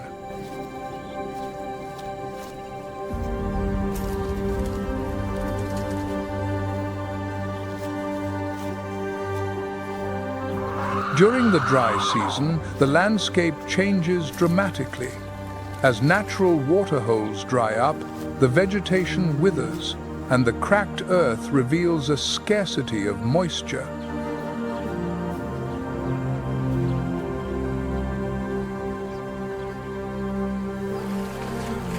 The herds are forced to travel tens of miles each day in search of water and food.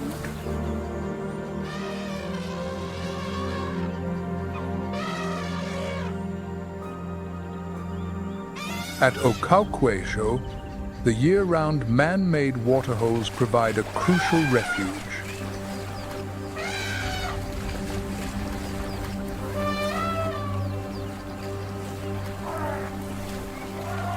The African elephant is a herbivore, consuming up to 330 pounds of vegetation per day and drinking up to 26 gallons of water.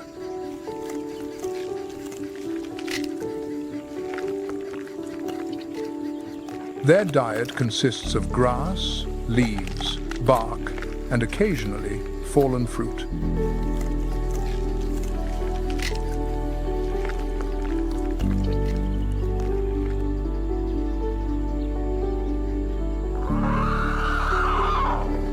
With such a massive intake, elephants act as true ecosystem engineers.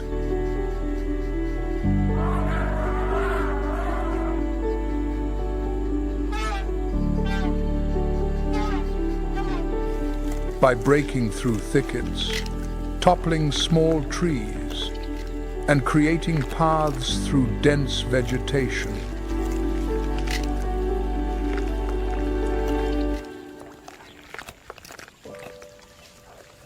Although the African elephant can live for 60 to 70 years in the wild, its journey is fraught with challenges.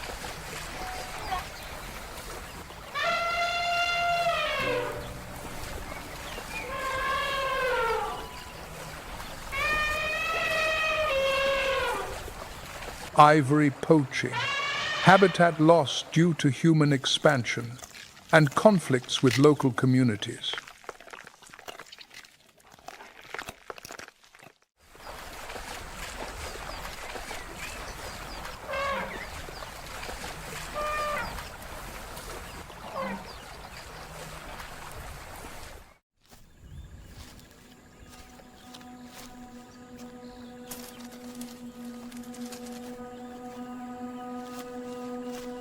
Under the scorching sun, the cracked earth of Etosha bears the marks of time as the African ostrich strides confidently among the few remaining waterholes.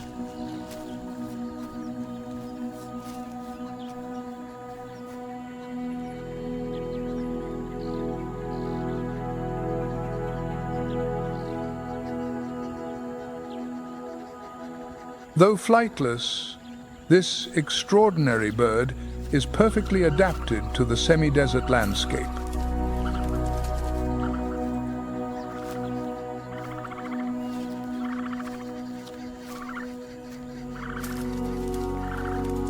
Equipped with long legs, remarkable speed, and extraordinary endurance.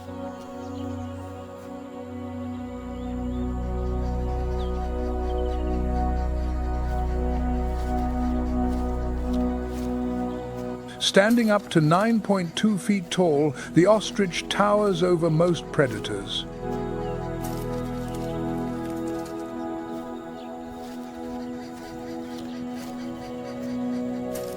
However, its greatest defense lies in its speed.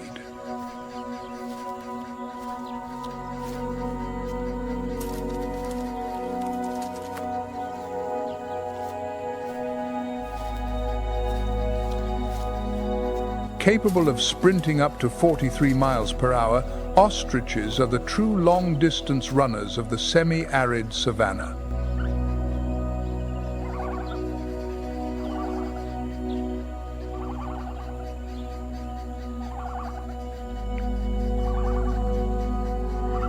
Despite their formidable size and defensive capabilities, African ostriches rely heavily on group living strategies to increase their chances of survival.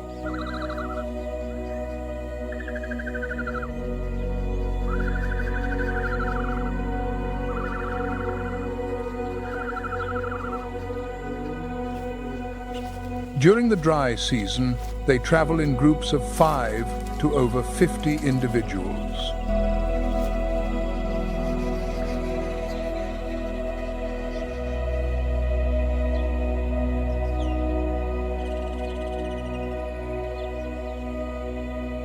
As omnivores, their diet is highly varied, including dry leaves, seeds, roots, insects, and even carrion.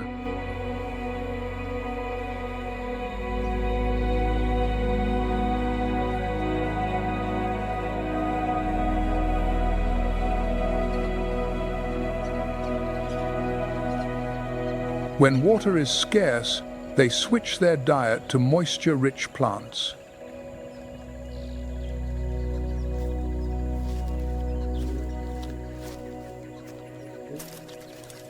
This is no place for a peaceful rest.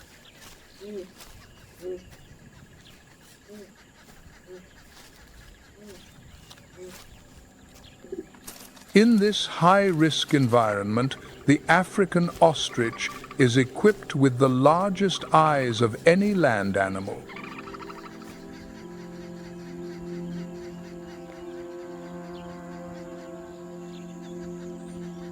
Measuring up to 2 inches in diameter, these powerful eyes allow them to detect subtle movements at great distances.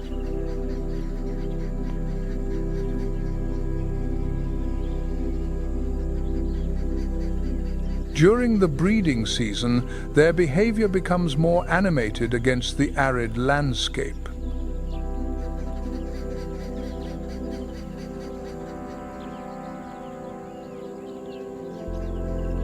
The survival of the African ostrich is a testament to its remarkable adaptability in the semi-arid savanna.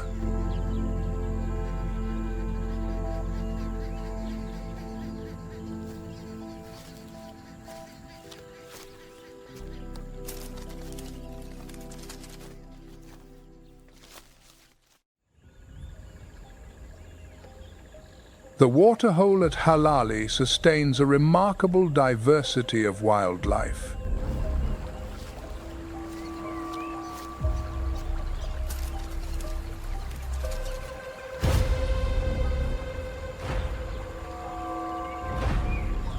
Its dense vegetation and rugged terrain create an ideal backdrop for lurking nocturnal predators.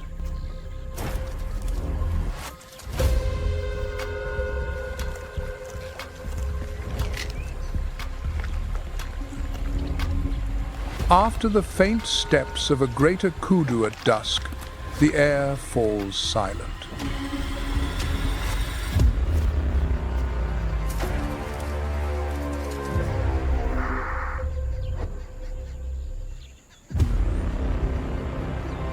It is in this breathless quiet that the leopard emerges,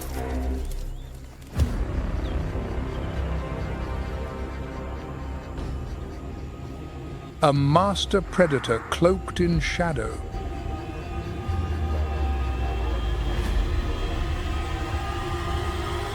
It moves like a whisper, its eyes locked on the slightest movement.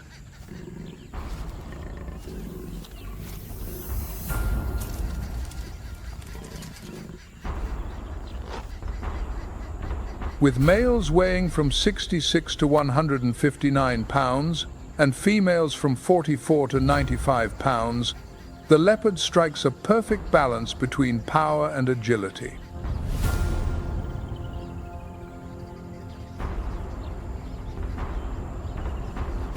Its muscular frame is built for stealth and strength.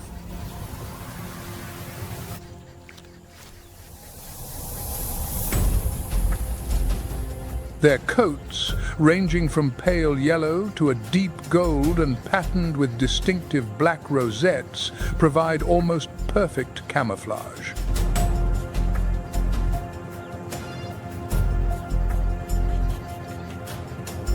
Under the dappled moonlight filtering through the mopane canopy, they disappear into their surroundings.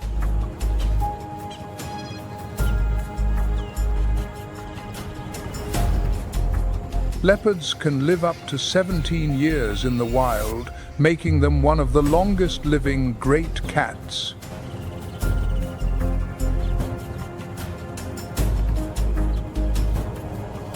They are also one of the most widespread.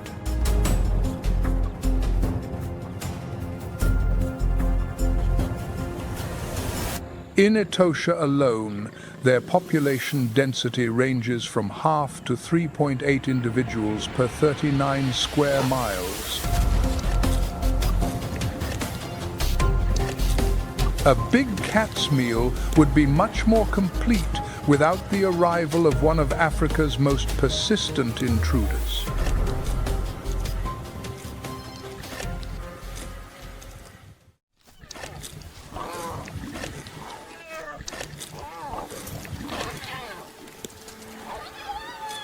The hoarse, broken call echoes through the night like a suppressed, mocking laugh, signaling the approach of the spotted hyena.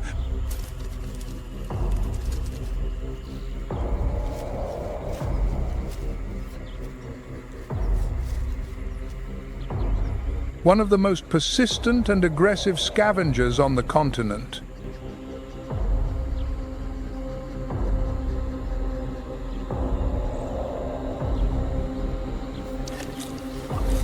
Not as powerful as a lion, nor as swift as a cheetah, the spotted hyena dominates through sheer endurance, a tight-knit social structure, and unparalleled adaptability.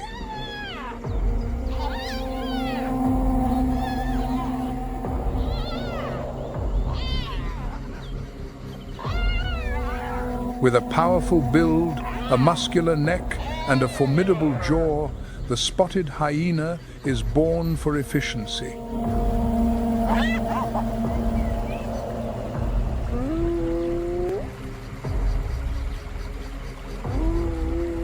Its pale, yellow-gray coat, covered in dark spots, makes it unmistakable.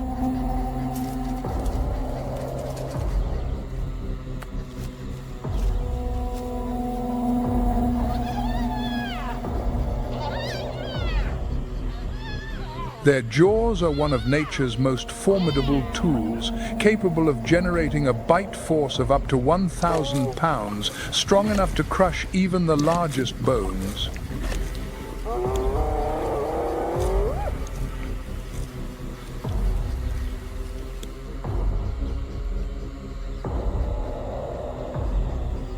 Large bones, hooves, even teeth. Nothing is off limits.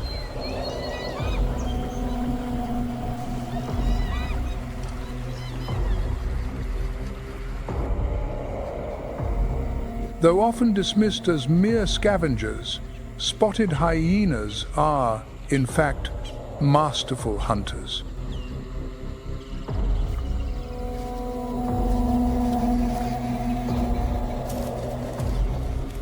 In some populations, their success rate can reach an impressive 67%.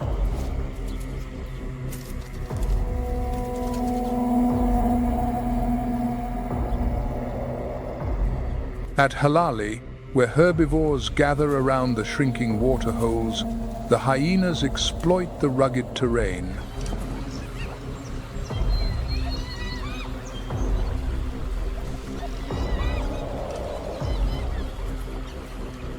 Equally fascinating is their complex social structure, one of the few matriarchal systems in the animal kingdom.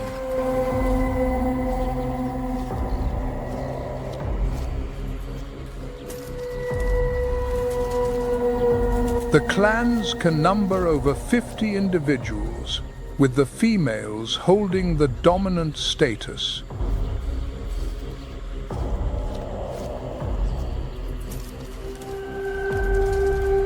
Their signature laugh is no joke.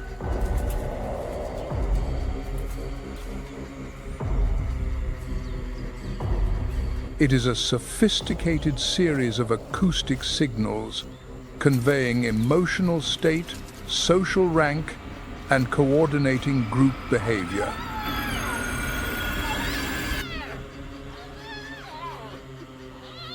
From Senegal to Namibia, in Etosha, especially around the Halali region, the spotted hyena thrives.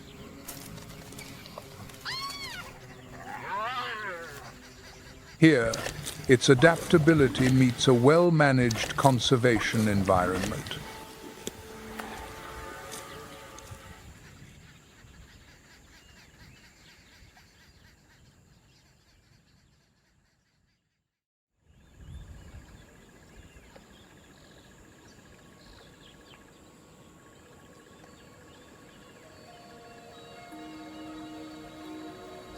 Unlike the boisterous clamor of a spotted hyena clan, another nocturnal predator moves through the darkness in absolute silence.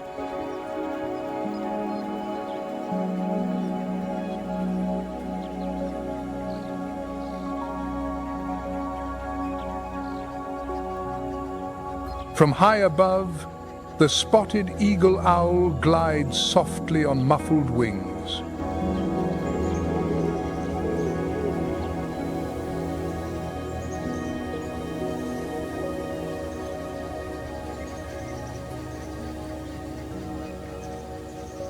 Its flight is so silent that it leaves no trace in the night air.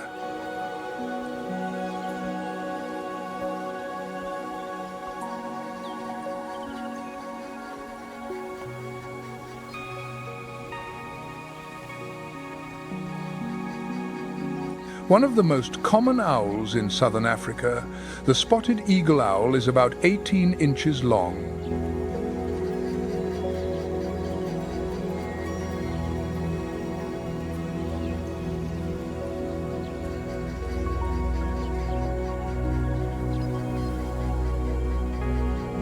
With a wingspan of 3 to 4.5 feet and weighing less than a pound, it may not seem formidable in size.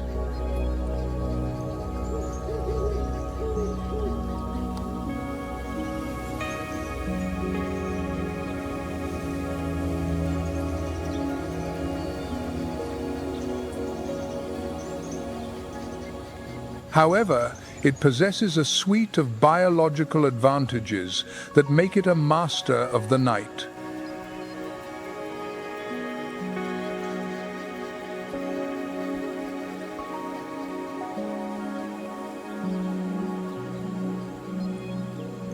Its grayish-brown plumage, mottled with white spots and fine barring on the chest, provides perfect camouflage.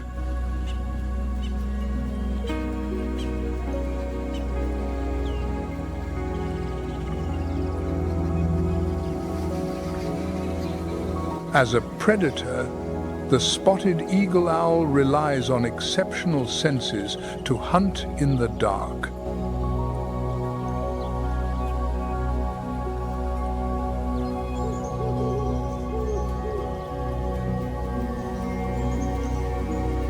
Its true ears are hidden beneath its facial feathers, while the prominent tufts on its head, often mistaken for ears, serve as visual signals.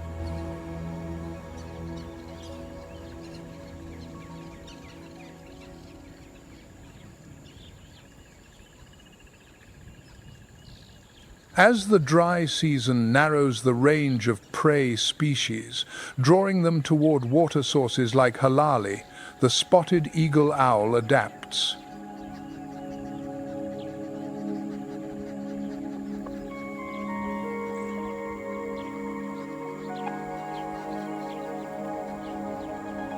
In this way, the owl becomes a crucial agent in controlling rodent populations.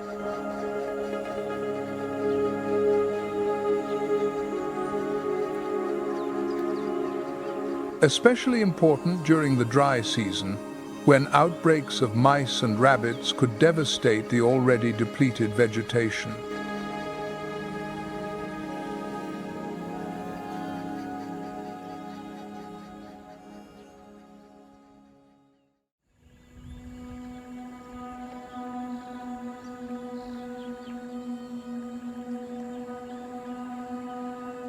A dark figure glides slowly across the silent sky.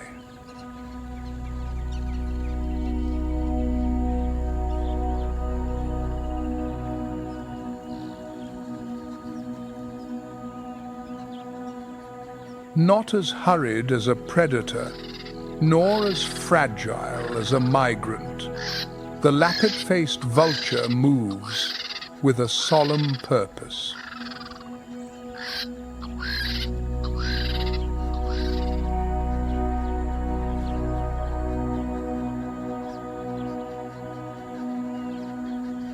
With a wingspan of nearly 10 feet and an almost meditative posture, it is Africa's largest vulture.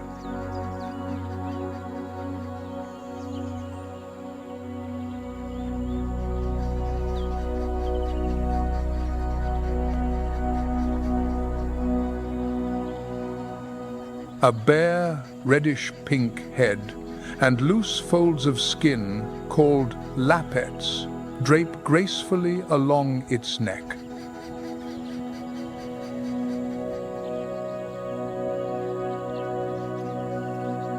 This featherless crown is not a sign of decay, but the product of millions of years of evolution.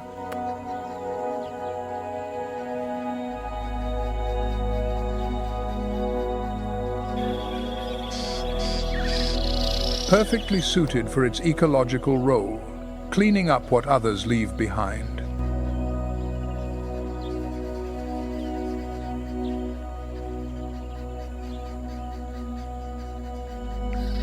To fulfill this role, they are equipped with an extraordinary immune and digestive system.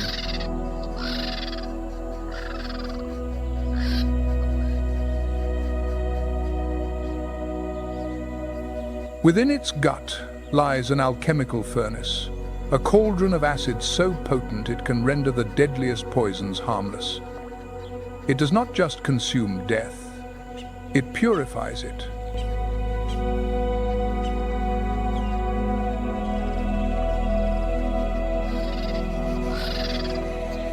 It is nature's final line of defense against decay, turning the agents of plague into the sustenance of life.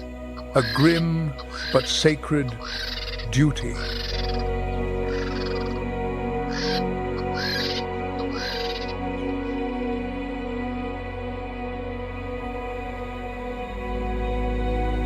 In Etosha, especially during the harsh, dry season, when water is scarce and food is even scarcer, the lappet-faced vulture becomes a symbol of efficiency.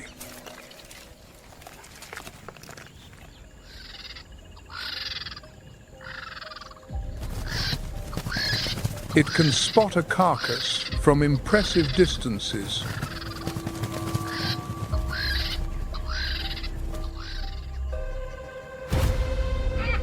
And when a large animal falls on the barren plains, this species is often the first to arrive.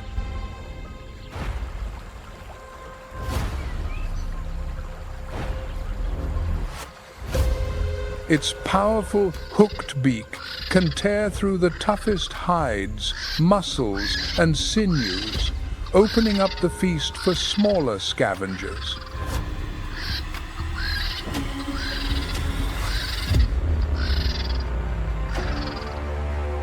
Contrary to their passive reputation, these vultures can strip a small antelope to the bone in under 20 minutes.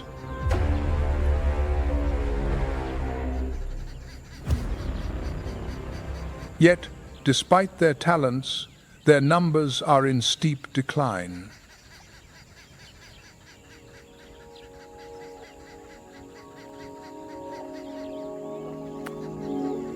As of 2024, only about 6,500 lappet-faced vultures remain in the wild.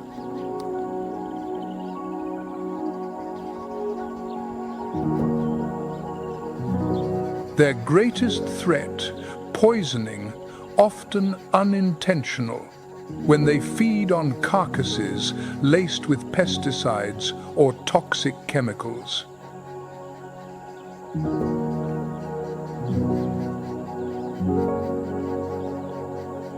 Today, the International Union for Conservation of Nature lists the lappet-faced vulture as endangered, a clear warning for its future.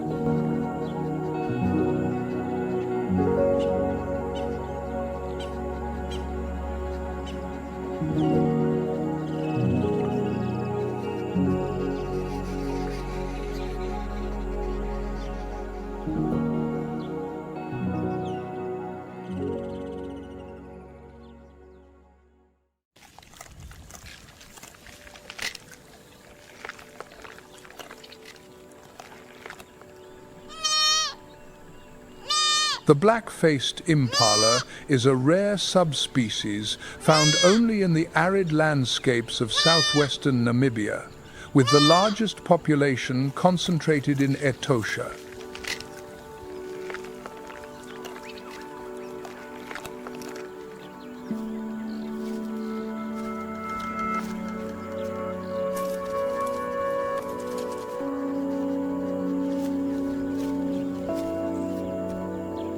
Unlike its more common relatives,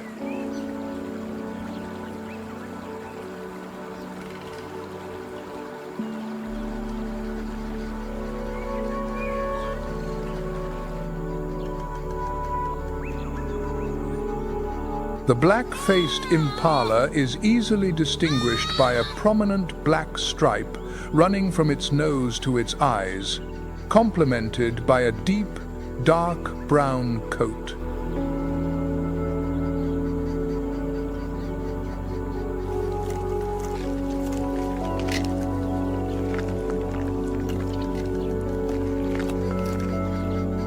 Larger and darker than its Eastern and Central African counterparts, its coloration provides a natural advantage, camouflage against the dust and harsh glare of the desert.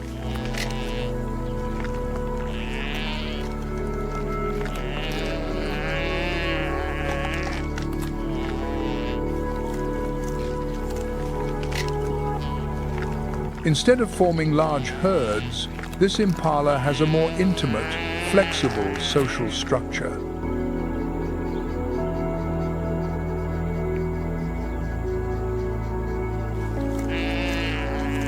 Groups typically range from 3 to 15 individuals.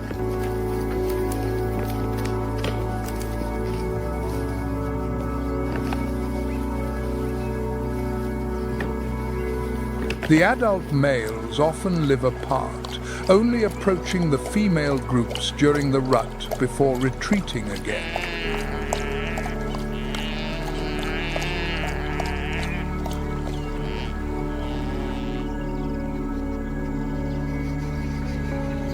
As of 2024, the global population of the black-faced impala is only about 3,000. With just about half of those remaining in Etosha.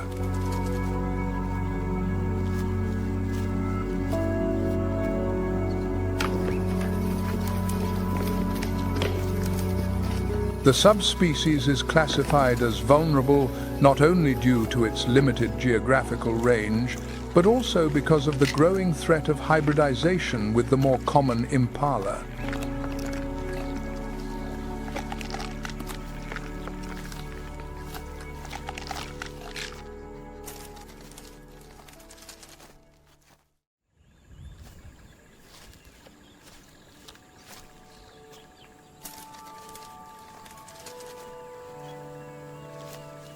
Although sharing the striking black facial stripes with its close relatives,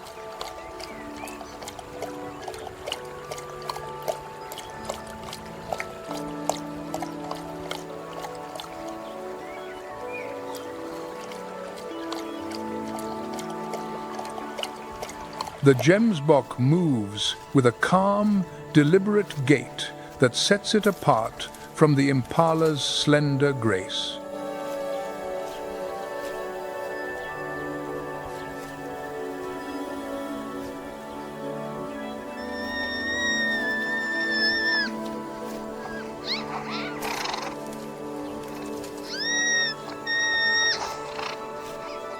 Its long, straight horns and solid muscular frame give it a formidable presence on the arid plains.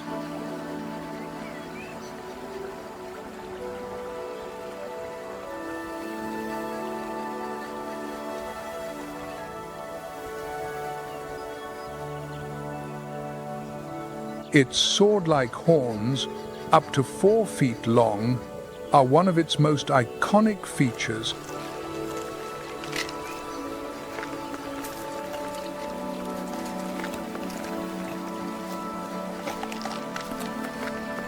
Making the gemsbok one of Africa's most distinctive antelopes.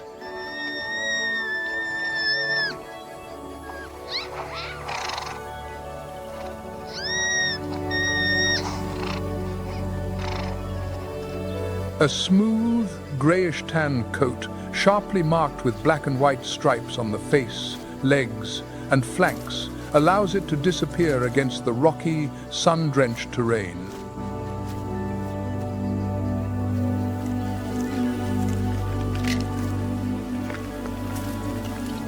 In the dry season, when temperatures can soar above 113 degrees Fahrenheit and most wildlife congregates at the dwindling waterholes, the gemsbok stands apart.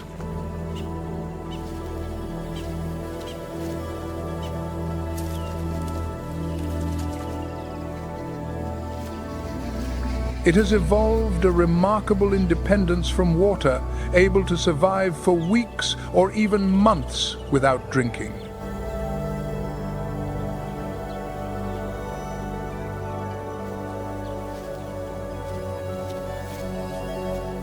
Its physiology is similarly adapted, capable of tolerating an internal temperature of up to 113 degrees Fahrenheit without sweating, conserving every precious drop of moisture.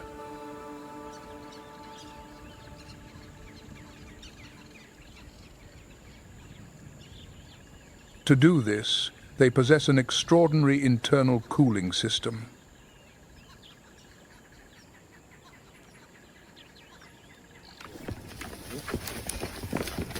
A network of tiny blood vessels in the nose, known as the carotid ret, acts as a heat exchanger.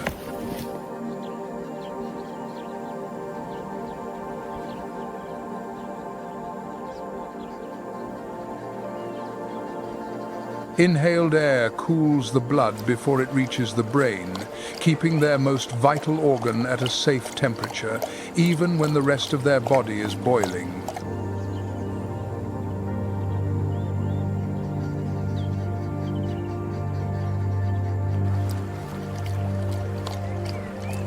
A specialized network of blood vessels in its nasal passages acts as a natural cooling system, lowering the temperature of the blood before it reaches the brain.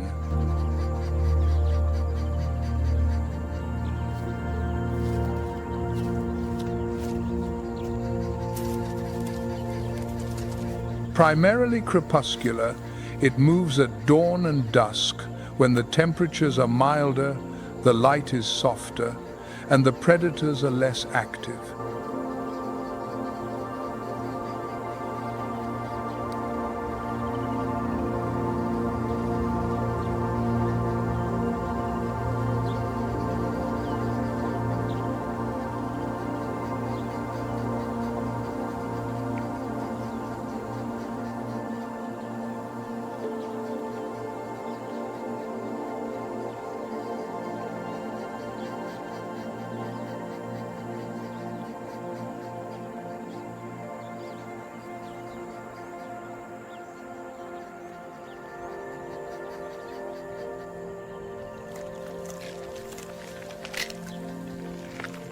In Namibia, the gemsbok is more than just a creature of the wild.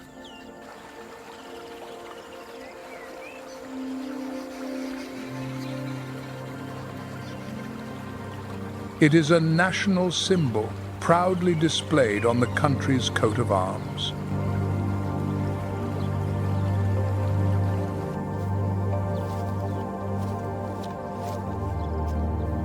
With a national population estimated at around 373,000 individuals.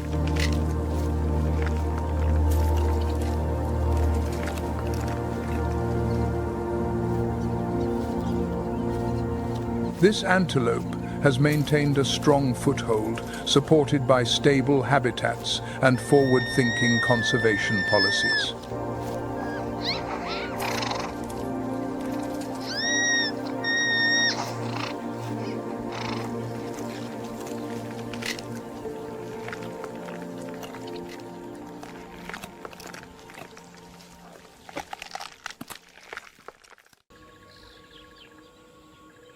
The Masai Mara is a region in southwestern Kenya, directly bordering Tanzania's Serengeti, forming a transboundary ecosystem known as the Greater Serengeti ecosystem.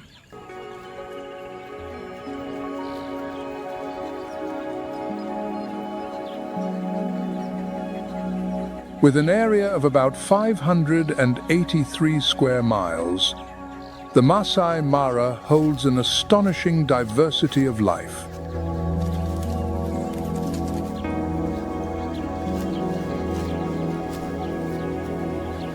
The Masai Mara Plateau sits at an average elevation of 4,900 feet above sea level.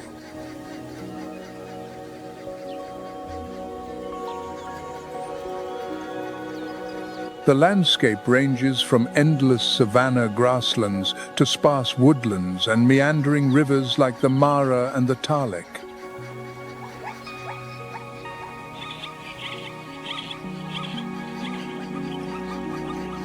Viewed from above, the vegetation appears as specks of color on a carpet of grass. That is why, in the local language, Mara means spotted.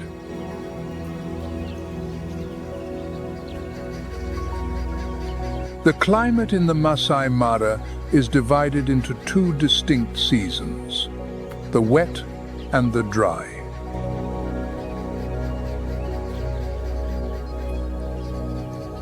The wet season typically lasts from November to May, while the dry season runs from June to October.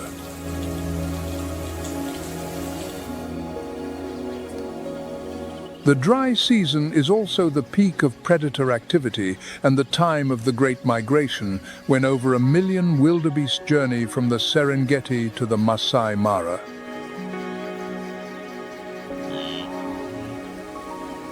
The Masai Mara is home to an incredible biodiversity, with some 95 species of mammals and over 500 species of birds recorded.